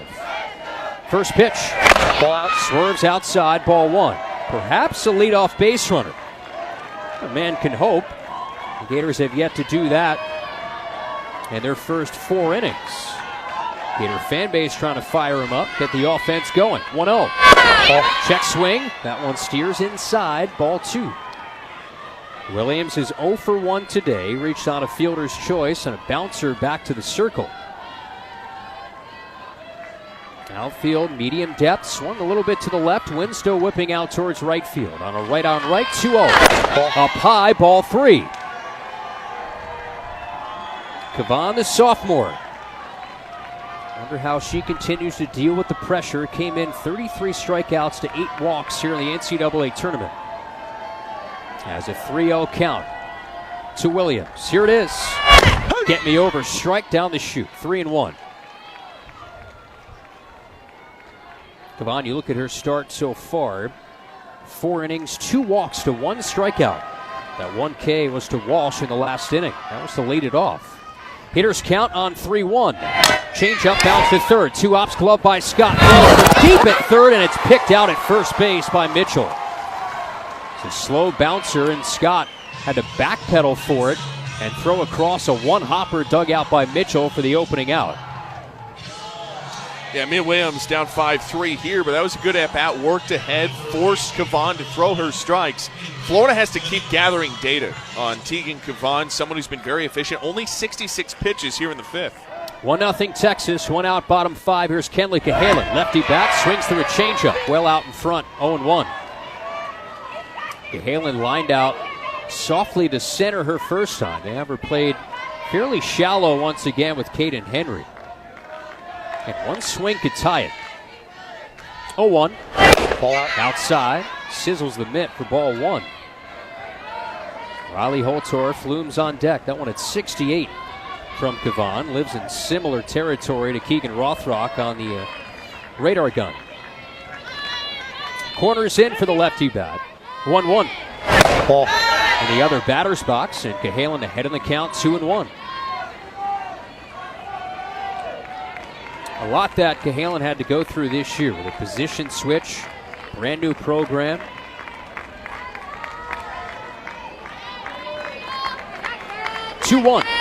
Change up is looped in the air, medium deep right, now shallow, jogging in to make the catch, Ashton Maloney.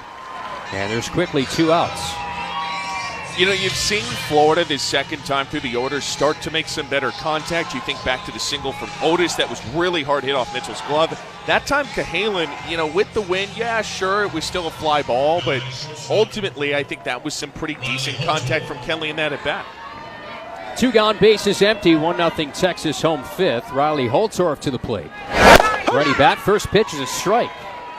Cruises that outer corner, 0-1. Second World Series for Riley Holtorf. Played with the Huskies of Washington here in OKC in 2023. Gators were not in it that year. 0-1. Holtorf swings and jolts one foul left field corner.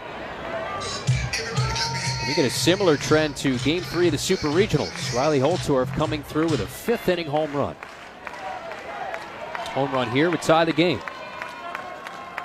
Taps either side of the plate as that timing mechanism on, holding out that bat in front of home. Kavan comes set, third base side. Rocks and deals. Ball low. Ball one. Last year, the Gators saw Mac Morgan when they played in the World Series, predominantly a drop ball pitcher, but has not really been consistently in the rotation for Mike White in the postseason. 1-2 offering.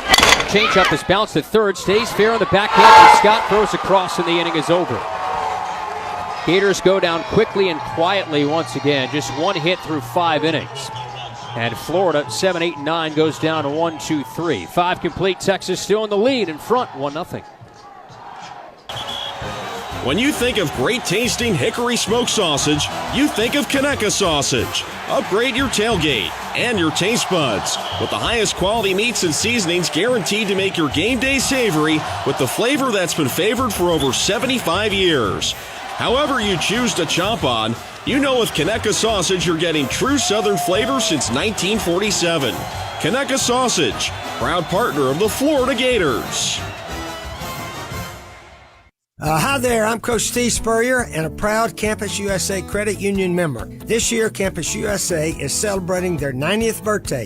That's 90 years of serving the Gator Nation. Campus supports the Gators and our community. All UF students, faculty, staff, and alumni are eligible for Campus USA Credit Union membership. So what are you waiting for? Become a member and join the party. Join today at campuscu.com. Insured by the NCUA. You're listening to University of Florida softball in the Women's College World Series. Now back to Oklahoma City. D is a setting here at Devon Park. Cloudy afternoon to kick off this event. Texas in front of Florida, 1-0. Home run from Jolie Mitchell.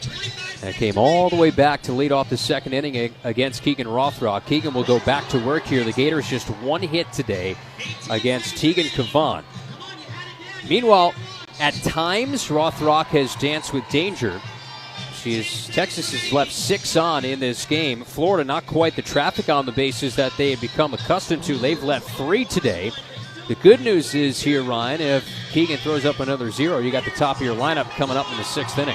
Yeah, you and I were talking about it during the break that if Florida can just find a way to get some runners on base, one swing may be enough to put Florida back in front.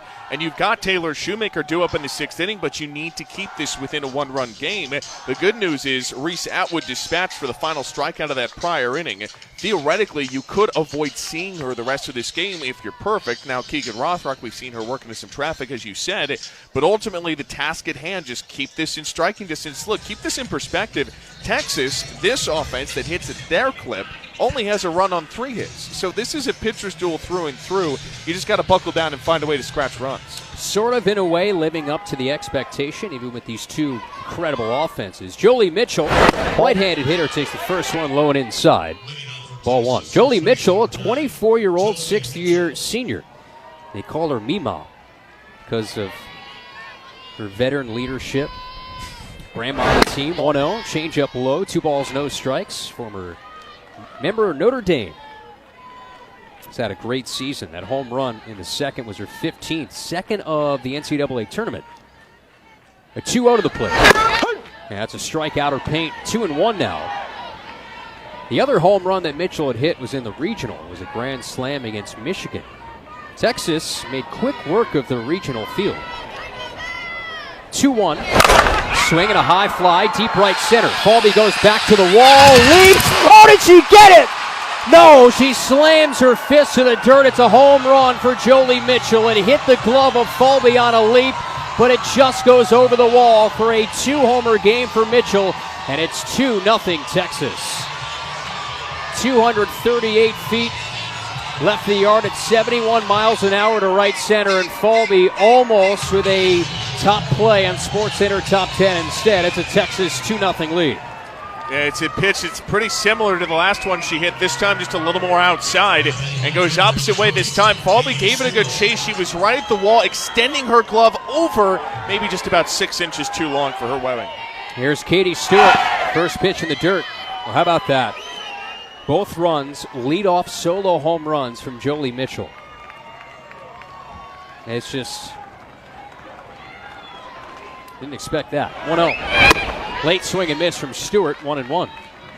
Career highs for Mitchell. 16 home runs, 62 RBI now.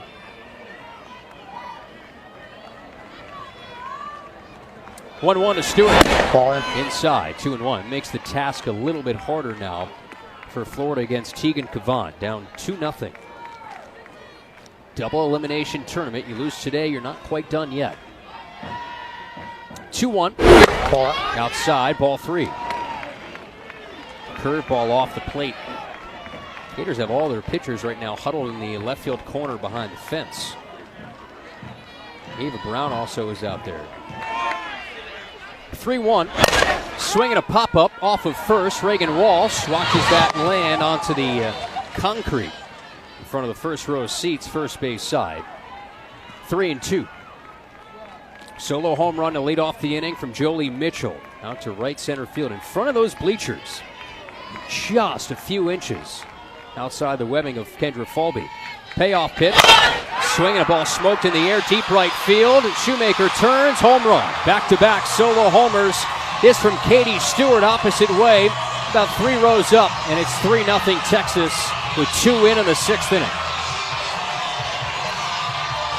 Well, that last one barely scraped over the wall. This one was a no-doubter about 5-10 rows up in those right field stands. Katie Stewart unleashes, and that's the thing about this Texas order. They've got just as much power as Florida does. That's the 16th this year for Stewart, and as a team for Texas, now 88 home runs this year. They can match with the best of them, and that should do it for Keegan. So that'll end it here for Keegan Rothrock. Kept the Gators in it, and the issue is when your offense does not help you out, that really puts a lot more on the shoulders of your pitcher. And this Florida offense just did not help out Keegan Rothrock today by putting pressure on the opposing starter. Ava Brown comes in, back-to-back home runs for Texas. Nobody out. 2 runs in the 6th, 3-0. Burnt Orange lead. Well, the Meldon Law pitching change. Meldon Law, they won't back down.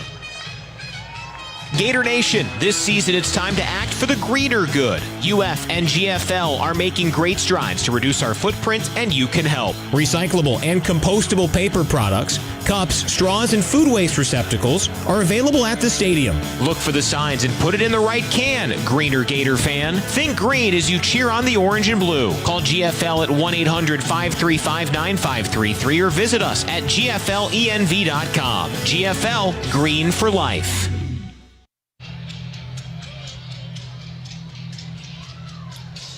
Back in Oklahoma City, a pitching change as Florida will turn it to Ava Brown, who steps into this one as Florida's kind of de facto closer this season. She'll come in with a screw, a rise, a change. Also added a drop in the offseason, sits in the upper 60s for the third-team All-Region selection. A 2.59 ERA and an 11-3 record this year. Here's the good news. She's got 5 saves in a 3-0 game at the top of the 6th with nobody out. 3 solo home runs here from Texas. 2 from Jolie Mitchell, and Texas leads 3-0. Gators, on a day they have just 1 hit, and they need to find a way to get out of this inning fast. Still nobody out. Leanne Good will hit here. 7, 8, and 9 are due up after Rothrock giving up those 2 home runs back-to-back, both to opposite field to right-handed hitters. A second one from Stewart sort of broke her out of a slump. It was her 3rd home run of the NCAA tournament. Had a smoking hot regional. Did Katie Stewart was 7 of 10, but really struggled in supers, was 2 of 11, and sort of broke her out of a slump as she entered that at bat 0 for 1. And now Leanne Good will hit. Gators need to keep it here. 5 hits now for Texas. Ava Brown inside the circle. First time since the regional. First pitch is inside as Good shortens, pulls back. 1 ball, no strikes. Did not see Ava at all during Super Regional play. Just sort of how things worked out. The next one, a changeup low from Brown, 2-0. Pitched twice against the Longhorns in March. Took the loss in Game 2. Had the save in Game 3. Rocking at 2-0. Tap foul at home plate, 2-1. And just the frustrating part of this is, so far, a really solid performance from Keegan Rothrock with a few mistakes. You get a lot more eyes on maybe the mistakes that Keegan Rothrock makes, but when your offense doesn't give you any leeway, it's hard to beat a team like Texas. 2-1. Right down the chute. 2-2. You could beat a Georgia team in a Super Regional, having played like this. The Gators did. You ain't beating Texas, you ain't beating Tennessee, and you ain't beating Oklahoma. You got to hit. 2-2. Change up, bounce foul, third base side, off the top step of the dugout. Kyle, when I was looking back through the statistics on the plane flight in, something that jumped out to me, every single win Florida's had, in all 48, they've scored 3 runs or more. That has been a decisive factor for Florida this year. Can they hit? Rocking at 2-2. Change up, popped up behind home. Erickson scurries and watches that land foul.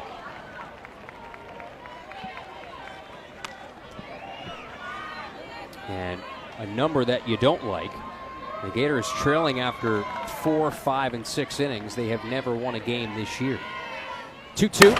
Swinging a line drive over the shortstop, Holtorf into left field. That was a rocket on a line to left. Holtorf tried to time her leap, but that thing well upstairs and over her head for Texas's 6th hit and 3rd straight to start this inning. Yeah, the Longhorns are seeing it really well right now, even against a dipping arm. Just sort of a high laser beam over Riley Holtorf on the leap at short, and that yields a base runner for Adea Wallace. Well, this will be Victoria Hunter. Takes high, righty bat, because she pinch hit with 2 on in the last inning. She stays in. She grounded out on 1 pitch to second her first time. 3-0 Texas, 2 in the 6th. Next pitch, inner half strike from Brown, 1-1. 3 consecutive hits from Texas, 2 straight solo home runs and a single. Puts Leanne Good at first. Her first hit of the World Series. 1-1 underneath the hands, ball 2. A win today for Texas would be their 52nd. They're 4 wins shy of tying a program record for a single season. Pitch. Hunter swings, ropes one on the line, foul left field corner. Through the hands of an Oklahoma fan who tried to catch that one on a line. I don't know about that one. Boy, that's a sizzling line drive to catch with your bare hands. Careful out there. That one can hurt. And the offering is looped over second into right center field, base hit. Played on a bounce by Taylor Shoemaker. Back-to-back singles now for Texas. As the entire line score on the scoreboard, all the individual innings have gone completely blank out in left center field.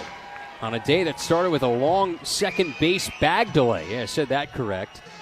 And now a nightmare inning for the Gators continues. A pitch that was lower portion of the zone, and Hunter just digs it out for a line drive base hit. And it's now first and second with the Longhorns leading 3-0 and 2 on, nobody out. And I think Coach Walton's going to bring in Olivia Miller just to get a different look, also preserve the arm of Ava Brown here, as Texas just seems to be in a groove. Olivia Miller will get that mask, and she will get a chance to pitch for a second time in a World Series. Actually pitched a third of an inning against Texas last year. So Ava Brown gives up back-to-back singles, 4 consecutive hits for Texas, 2 runs in this inning. Texas leads Florida 3-0. Top 6 will step aside with a pitching change. This pitching change is always brought to you by Meldon Law. They won't back down, the only official law partner of your Florida Gators. Carla only has the best tech. Can't connect to network. But she didn't have the best internet. So she got Cox multi-gig speeds to power all her... Now, all her tech is... connected.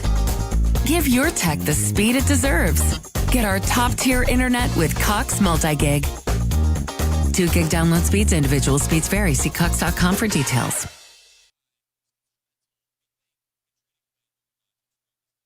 Back in Oklahoma City, a pitching change brought to you by Meldon Law. They won't back down, the only official law partner of the Florida Gators. Olivia Miller steps in, the sophomore from Orlando, Florida, a 1.91 ERA in 33 innings this year. He's seen limited action. Did see some time in that Super Regional Game 2 against Georgia. Went 2 innings, only allowing a hit, no runs. Did walk 1, but did not record any strikeouts. Has not had a strikeout since that April 13th appearance against Ole Miss, who is also in the Women's College World Series. When all is said and done, a 3-0 lead for Texas. But, man, these Longhorns, they're just in a groove. Relentless is one way to look at it. Katie Bennett, the number 9 hitter now, as Adea Wallace has re-entered at first base after that Hunter single. Runners at first and second for Texas. Home run, single against 2 different pitchers in Rothrock and Brown. 4 consecutive hits to start the 6th. 2 runs in, they lead 3-0. And now Olivia Miller against Katie Bennett, left on left. First pitch swung through, strike 1. The Gators need to keep it here. On the flip side, Gators just 1 hit against Tegan Cavan. Rocking in 0-1. Bunt laid down along third. Cahalan's got it. Throws to first. Sacrifice successful. Both runners move up. Good to third. Wallace to second. And that is the second successful sacrifice this year for Katie Bennett. And the Gators get a much-needed first out. And for Texas, 35th overall, or 26 should say, as a team. And I think with nobody out, runners first and second, that's an easy call with the 9 spot up, especially the way that Maloney, Henley, Scott, they can all hit. Now the Gators set up a meeting inside the circle. Will be Maloney now. Reached on an E6er last time, has grounded out twice. The infield most likely will come in here for Florida with just 1 out in the inning. You get 1 out here, you're able to relax the lineup, or relax your defensive alignment on the infield. The outfield's going to play shallow as well on any fly balls. They're going to try and chuck towards home plate. They know that runs are really at a premium, and the way the Gators are struggling offensively, they need to keep it here at 3 runs. So they will do just that. The infield's going to stay in. The outfield is shallow. The left-handed hitting Ashton Maloney, top of the Texas lineup. Ball. Left on left, jogs through and takes high and away.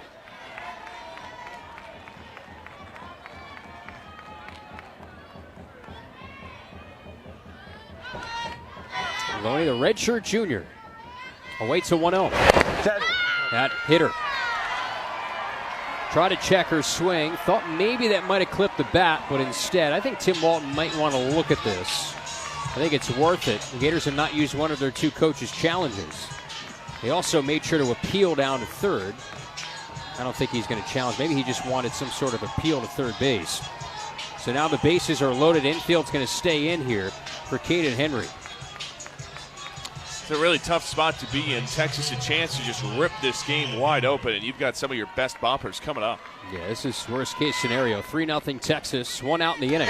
First pitch is bounced to second. Williams tags out the runner, spins and throws to first for a double play, and it keeps it there. Williams was able to land the tag on Maloney and throw to first for a 4-3 double play. A huge defensive DP, and it's 3-0 Texas on 2 solo home runs. It could have been a lot worse. Top of the lineup coming up. Bottom of the 6th, Texas 3, Florida nothing. Hi, this is Dr. Art Mowry of Exceptional Dentistry. Listen to what our clients have to say about their experience at Exceptional Dentistry. The quality of work or quality of care that you get when you come here, from the minute you walk in the door to the receptionist greeting you and just the friendly atmosphere. I mean, I've been coming here 11 years. It's like family. It really is. Except this is a better family than mine. 99% of the time, I see Dr. Art. I have never been to any medical dental care in my life that I've received the good treatment and care that I get from coming here. I hope he never retires. This is Dr. Kim Mowry, and if you think you have dental problems that are too big to overcome, we're here for you. Please visit us at exceptionaldentistry.com. That's exceptionaldentistry.com. You're listening to University of Florida softball in the Women's College World Series. Now back to Oklahoma City. Gators get a giant 4-3 double play, but 2 more runs in the top of the 6th for Texas. Back-to-back solo home runs that chased Keegan Rothrock at her start. And the Gators have some work to do. Good news is Florida will have top of the lineup Kendra Falby, Taylor Shoemaker, and Reagan Walsh here against Tegan Cavan. The official line for Keegan Rothrock, 5 innings, 5 hits, 3 runs all earned, 2 walks, and 4 strikeouts. Ava Brown came in, did not get an out. First time we had seen her since regional play, giving up back-to-back singles, and then Olivia Miller comes in and gets 3 giant outs. And Miller came in, got the sack bunt, and then the ground ball 4-3 double play, the tag out of the runner for Williams, and the throw to first. Ryan, that Florida cheering section is doing their part over there, led by some of the family of Olivia Miller and Reagan Walsh. Yeah, and we'll see Reagan Walsh in this inning will be the 3rd batter to the plate for Florida, and the key here is it's been all through Kendra Falby's career. She's got to get on base. Back-to-back groundouts to 3rd. They've kind of placed her exactly where they want her each of the last 2 times. Do you swing away here if you're Kendra? Maybe try to find a gap or something, because Florida right now, Kyle, they don't seem to have much of a pulse offensively. Sure, they've gotten some base runners on it, but their only hit was a 2-out single by Otis in the 4th. So Kendra Falby's one off tying the stolen base record here at Florida, but steal bases you need to get on.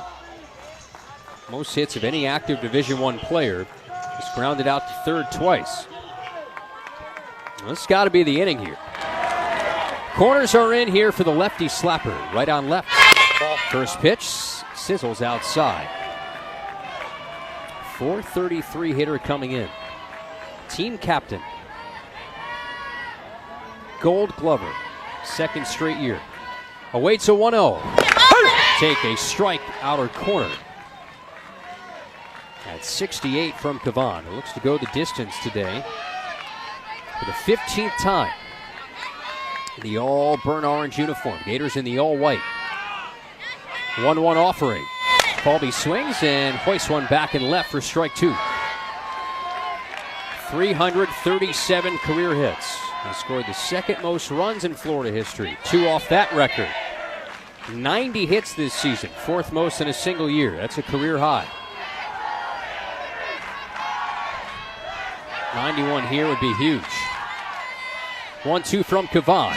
It's a bouncing ball over the head. And Scott's able to corral it on a hop. Just get it on the webbing. And again, 5-3. Perfectly timed lead from Mia Scott at 3rd inside the bag. Was able to snare it, throw out Falby. Yeah, you're watching this battle just continue. This one had the best chop we've seen from Kendra Falby, but Mia Scott just enough length to go up and get it and turn the 3rd consecutive 5-3 out against Falby. Here's now Taylor Shoemaker, the National Freshman of the Year. 1 out, base is empty, bottom 6, 3-0 Texas.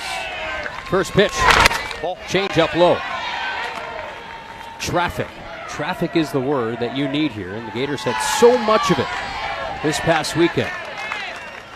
Only 3 left today. Kavan deals. Bouncing ball, slowly along third. Kavan outside the circle, throws to first. That's late. Shoemaker's going to reach on an infield, essentially a swinging bunt. He'll take it any way you can get it as Shoemaker's on for the second time. And this is where Florida has got to capture fire and momentum. You finally get a break in this game. Shoemaker extending her left foot to get safe at first base as that throw was coming in. An infield hit from one of the nation's best home run producers. It's a start, and you need your seniors to step up. Here comes Reagan Walsh. Texas is going to want to review this here at first base, but naked eye, it looked like it was pretty evident. Shoemaker was there in plenty of time. Mike White talking with her home plate umpire, Marty Abizchin. Yeah, I mean, you can challenge it, but to me, Kyle, that's a no-doubter. Yeah, Texas, neither team has used a challenge yet. You have 2 coaches' challenges. I'm not sure what the discussion is. Either challenge it or not. I don't think they will, because I think they know that it's pretty evident. Mike White was fired up about something, and they won't challenge it. One of our umpires is getting set to go to the microphone, but scratch that idea. Infield hit for Shoemaker, 3-0 Texas. First pitch low and in.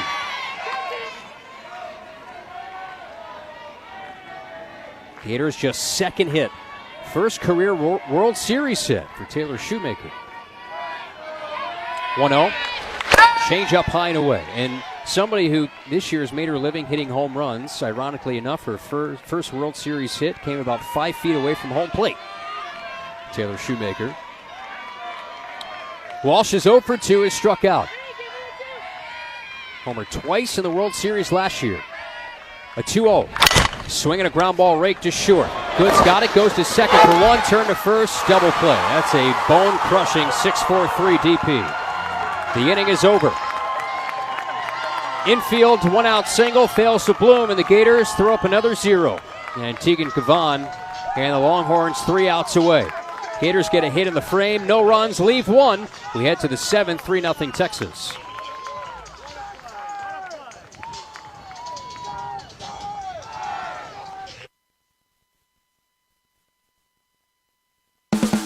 To all our Gator softball fans listening in, stay in the game and play by the rules. Put down your phone and set aside all other distractions. One text takes your eyes off the road for about 5 seconds. At 55 miles per hour, that's like driving around the entire softball diamond twice with your eyes closed. To win while driving, you must focus. Put it down and focus on driving to arrive alive. Brought to you by the Florida Department of Highway Safety and Motor Vehicles. Gator Nation, this season it's time to act for the greater good. UF and GFL are making great strides to reduce our footprint, and you can help. Recyclable and compostable paper products, cups, straws, and food waste receptacles are available at the stadium. Look for the signs and put it in the right can, Greener Gator fan. Think green as you cheer on the orange and blue. Call GFL at 1-800-535-9533 or visit us at gflenv.com. GFL, green for life. You're listening to University of Florida softball in the Women's College World Series. Now back to Oklahoma City. Wish I had better news to report here for the Florida Gators, but offensively, the Gators have gone down quickly and quietly against Tegan Kavan. Texas has had all the life today. 3 runs on 7 hits. Gators, no runs on 2 hits, trailing the Longhorns 3-0. They have 3 outs to play with. In the bottom of the 7th to the Gators, Olivia Miller looks to keep it here. And for Texas, it will be 3, 4, and 5. It's going to be murderer's row here for the Longhorns. Scott, Atwood, and Mitchell. And Kyle Crooks, Ryan Urquhart. Ryan, this is sort of worst-case scenario for the Gators offensively today. Yeah, this has just been nightmare stuff. You know, we talked so much about Florida's issues leaving runners on base, but Florida hasn't even had step 1 today, and that's getting runners on base consistently. They have not had a runner really past scoring position very often. I mean, look back through this game. They had Shoemaker at second in the first. And that was basically it today for getting a runner out to second base. So when you don't hit consistently, you don't get on base, it's hard to win games. I mean, this Texas team has been held to 3 runs on 7 hits. This is not a pitching defense issue. While we have a moment, let's step away 10 seconds for station identification, 10 seconds for ID from Learfield. This is Florida Softball. Your home for Gators softball. WRUF Gainesville, W251CG Gainesville, WRUF 1037 HD2, and on the WRUF radio. Waiting on for Texas, number 10. Mia Scott leads off the Longhorns 7. First pitch to the left-handed hitter is low. Stat on the screen we're looking at right now. Texas has 42 consecutive wins when leading by 3 or more runs. That ain't a good number. 1-0. Scott eyes one right down the chute from Olivia Miller, the lefty who goes back to work. Got all 3 outs of that 6th inning. Sack bunt laid down and got a 4-3 tag and throw double play. 1-1, a changeup bounce fair along first. Reagan Walsh essentially falling on the bag as she fielded it near her cleats for out number 1, and that might do it here for Olivia Miller. Caitlin Oxley might see some of her first time in quite some time. She'll jog out red, as they call her. Will take center stage for her first career pitch in the Women's College World Series. First action for her since Game 2 of the Oklahoma series. Olivia Miller take a bow. Just continues to find ways to get outs and almost fell over running back to the dugout. We now head to a new pitcher, Caitlin Oxley. Meldon Law pitching change, Texas, a 3-0 lead. 1 out, bases clear. We'll tell you about the new pitcher when you come back as part of a Meldon Law pitching change. Meldon Law, they won't back down, the only official law partner of your Florida Gators. Domino's Mix and Match menu has items for every occasion. Flaked on your friend's open mic night? Flaky bread twists and molten lava cakes should do the trick. Soccer team duty? Medium 2-topping pizzas and stuffed cheesy bread are your best defense. Is it your dog's half birthday? Celebrate his biggish day with savory sandwiches and tender specialty chicken. Mix and match 2 or more items for $6.99 each at Domino's. Ask for this offer. 2-item minimum prices, participation, delivery area, and charges may vary. Bone and wings, bread bowl pasta, and pan pizza will cost extra. Local stores set delivery fees and can charge extra for some menu items.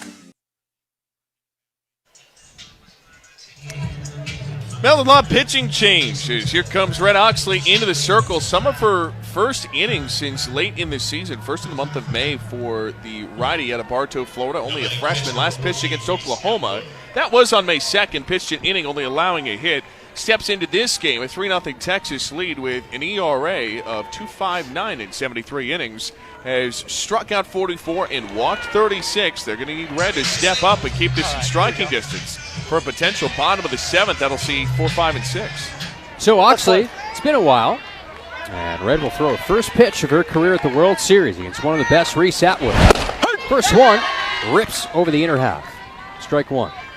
Atwood is 0 for 2. It struck out twice and has walked. 3-0 Texas. 1 out, top 7 pitch. Swinging a pop fly back and left, and this will sail to the depths of the first lower bowl, first set of seats. You have some of the chairback pads that they have. Usually you see at Gator football games, because you have a lot of bleacher seating here. 0-2. Atwood swings, pops it up lazily off of third. Cahalan runs over on a slide, can't grab it. Right in front of a standing Tim Walton, tried to get it feet first on that sidewall turf. Again, you just can't give extra pitches here to Reese Atwood. Yeah, every opportunity you got to capitalize, because Reese is one of the best hitters in the country. I mean, .416 average, 21 homers, 80 RBI. Stay here. 0-2. Bounces in. Gets past Erickson to the backstop. So for Rothrock today, 5 innings. 5 hits, 3 earned runs, 2 walks, 4 Ks. Ava Brown, 2 hits allowed, did not get an out. Miller an inning and a third scoreless. This the Gators' 4th pitcher, down 3-0. 1-2 to the plate. Ball inside. Oxley dealing with a bit of a nagging injury undisclosed, but her velocity's back up this week. Had a good week of practice. And we were told we'll get a chance to see her again. Here she is. The 2-2 is clobbered on a line foul, third base side. Bangs off the sidewall. It remains 2-2. Gators just 2 hits today. That's the key story. And what was a matchup that was billed as two marquee offenses, and boy, are they ever. 1 and 2 in most power stats. It's been the pitching really today. 2-2, a changeup is curled foul back and right. Well, the power has come out really for one player today, Jolie Mitchell, multi-homer game. Katie Stewart also homering for Texas. 2-2. So far, it hasn't been your Mia Scotzi or Reese Atwoods. 2-2. She'll swing, dig one out to left field, chases Otis back in front of the warning track, makes the catch. About 3 strides in front of that warning track dirt with the shades on, and there's 2 outs. Yeah, it's funny, we said pregame keeping Reese Atwood at bay was going to be a key to victory. Florida's kept her to 0 for 3 with a walk and 2 strikeouts, so they've neutralized Atwood, but this has been the problem for Florida. It's that 5 spot, a pesky Jolie Mitchell. Both home runs, solo leadoff home runs in the 2nd and the 6th. First pitch to her. That's low and away. 1 ball, no strikes. You showed me a picture of that last home run she hit. Falby really almost had it. I mean, we're pretty far away, but looking at an up-close photo of it, she was close to getting it. 1-0. Change up outside, 2-0. Yeah, I mean, we're talking, folks, maybe centimeters from the edge of her glove. She was stretching over. You know, in an alternate universe where the wind is maybe 2 miles slower, Falby might rob that. 2-0 to Mitchell. Is high and away, 3-0. They might be pitching around her here. 3-0 Texas, 2 outs, top 7. Bases are empty. 3-0. 3 balls, no strikes to Mitchell. Now has a career-high 16 home run season. 3-0, right down the middle. If the Gators don't come back, it'll send them to the 0-1 game, which would put them to elimination tomorrow night at 7 Eastern. Pitch. Swung through. Strike 2. Nice changeup that time from Oxley. Like Ryan mentioned, as Mike White calls for time. Jocelyn Erickson, Corby Otis, Ava Brown due up in the next inning against presumably Tegan Cavan, who will look for a 15th complete game and also looking for a shutout as well for the Texas ace, who has pitched the bulk of the innings this season and throughout the postseason. This would be her 5th complete game shutout if the Gators don't score in the bottom of the 7th. Mitchell, after a time, settles back in the right side for a payoff. Changeup's popped up to short on a back pedal. Holtorf shades her eyes with the glove and makes the catch.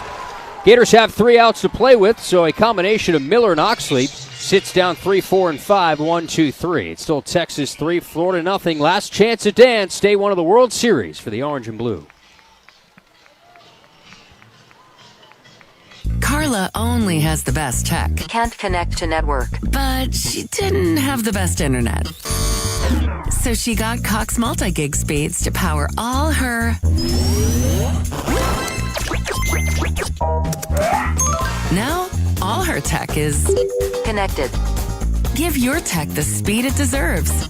Get our top-tier internet with Cox multi-gig. 2 gig download speeds, individual speeds vary. See Cox.com for details.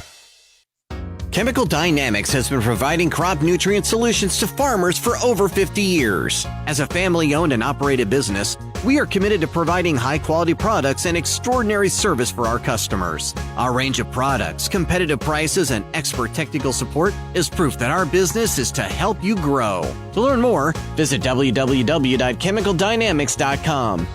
Chemical Dynamics, proudly supporting Gator baseball and softball. Go Gators! You're listening to University of Florida softball in the Women's College World Series. Now back to Oklahoma City. Nothing. Florida has 3 outs to play with here against Tegan Cavan, who looks to go the distance. Jocelyn Erickson, Corby Otis, Ava Brown, all due up against the Texas ace. The Gators tied for the fewest number of hits they've had this season in a single game. They had 2 in Game 2 of a pitcher's duel loss against LSU. In that 3-game set in Baton Rouge, and today, Ryan, just 2 hits, and one of them was 5 feet in front of home plate from Taylor Shoemaker. Yeah, sort of an accidental excuse me hit from Taylor. It kind of stuck in the dirt in the perfect way, and she beat out the throw. Other than that, Corby Otis, a scorcher off the infielder at first. Florida's got to find a way to get some hits here. I know I'm coming from the land of the obvious, but it can start with maybe something that's not a hit. It can be a walk, but you have to pass the bat. Both hits, Kyle, have come with an out in the inning at the very least. In that prior case with Shoemaker, there was one out, and then for Corby, there was two gone in the inning. So it comes back to that old adage. You need the leadoff runner aboard. And you need base runners here. You can't have a 3-run swing here with nobody on. It starts with Erickson. She's 0 for 2. He's grounded back to the pitcher and popped out to short. Left-handed hitter. Kavon looks to go the distance here. First pitch. That's a strike right down the chute to Erickson. Her third consecutive trip here to the World Series. One is a member of the Oklahoma Sooners. Last year played the Oklahoma Sooners. And might get a chance to play them again this year. If Oklahoma loses after this and the Gators don't come back. An 0-1 at the knees, 0-2. Gators have never won when they've trailed after 6 innings this year. And they buck that trend. Quickly down on the count, 0-2 is Jossie. Gold Glove winner. Swings at the next, hoists one in the air, shallow left field. Stewart a long run, camps under it to make the catch. He's playing very deep. And Erickson's 0 for 3. Gators 2 outs to play with now. Yeah, that one hung up there forever. Maybe a little bit less spin off the bat, and that one might fall in that Bermuda Triangle in left center field. But instead, Stewart can get in there and retire Jossie first out of the inning. Well, the hardest hit ball of the day, that belongs to Corby Otis, who now stands in, was a line drive to first, just past the glove of Jolie Mitchell. She'll hit here. First pitch, dips inside and low, ball 1. 3-0 Texas. 1 out, bases empty. Gators 2 outs left.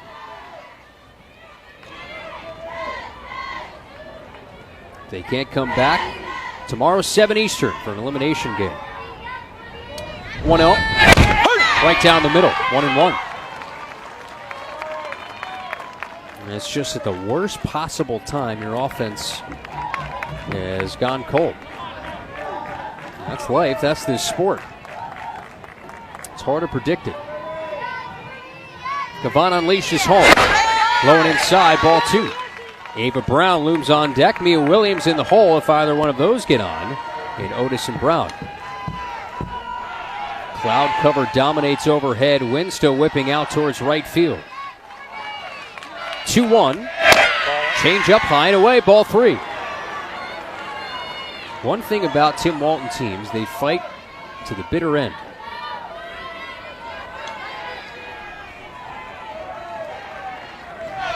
Gator fans standing up along the third base side.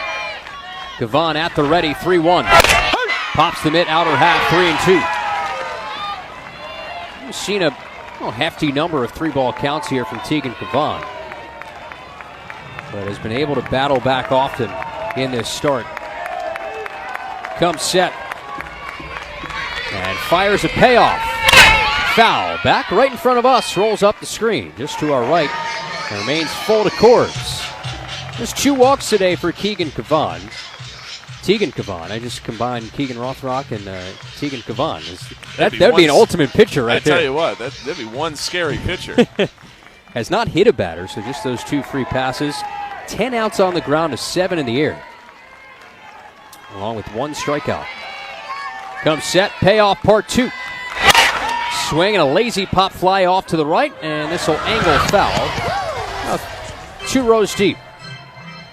We'll do it again. 3-2 with 1 out to Corbs, future cardiothoracic surgeon. She's going to find herself in medical school after her pro career comes to an end, whenever that may be.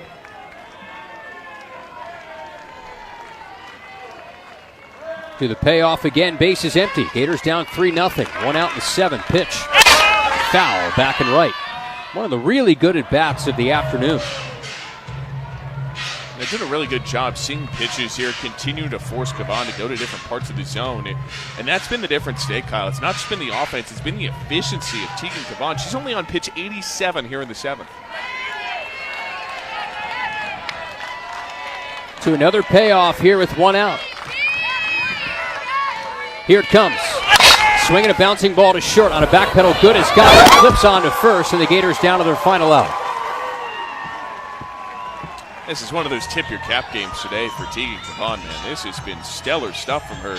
And holding this offense to only 2 hits. I know Florida had their struggles with runners on base in that Super Regional against Georgia, but man, this has been a really good outing from Kavan, who just continues to frustrate Florida hitters. Gators down to their final out, down 3-zip. Bottom 7, 2 outs, bases clear for Ava Brown. Right on right.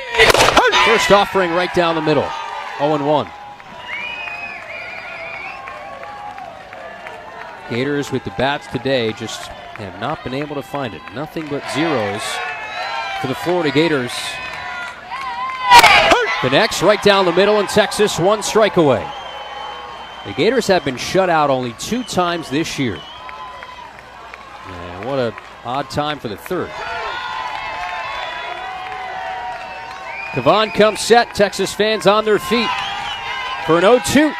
Change-up bounce to third. Scott has got it. Throws across. Ball game. Texas moves to the winner's side of the bracket, and they will take on the winner of Tennessee and Oklahoma. Gators will face elimination tomorrow night. Shut out for just the 3rd time all year. And for Texas, they used the long ball. 3 solo home runs today, 2 of them from Jolie Mitchell. And the Gators now have to find a way to fight themselves through an 0-1 start here to the Women's College World Series. 7th consecutive World Series opening round win for Texas.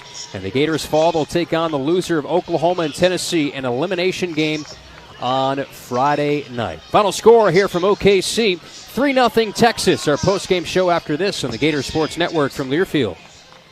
We all expect quality in our service providers. The word itself means the degree of excellence of something. Now throw in the word plumbing after that, and it would mean the excellence of plumbing. And that's exactly what our community has been getting for 4 decades from the fine folks at Quality Plumbing. Now you can always spend time and money trying to fix things yourself, or you can call the professionals at Quality Plumbing and get it done right the first time. Quality Plumbing since 1984. Their name says it all. License number CFC 043073. When the unexpected happens, you need a legal team that's ready to fight for you, just like the Florida Gators. At Meldon Law, we're proud to partner with the Florida Gators to deliver winning results for those who have been injured at no fault of their own. With a strong record of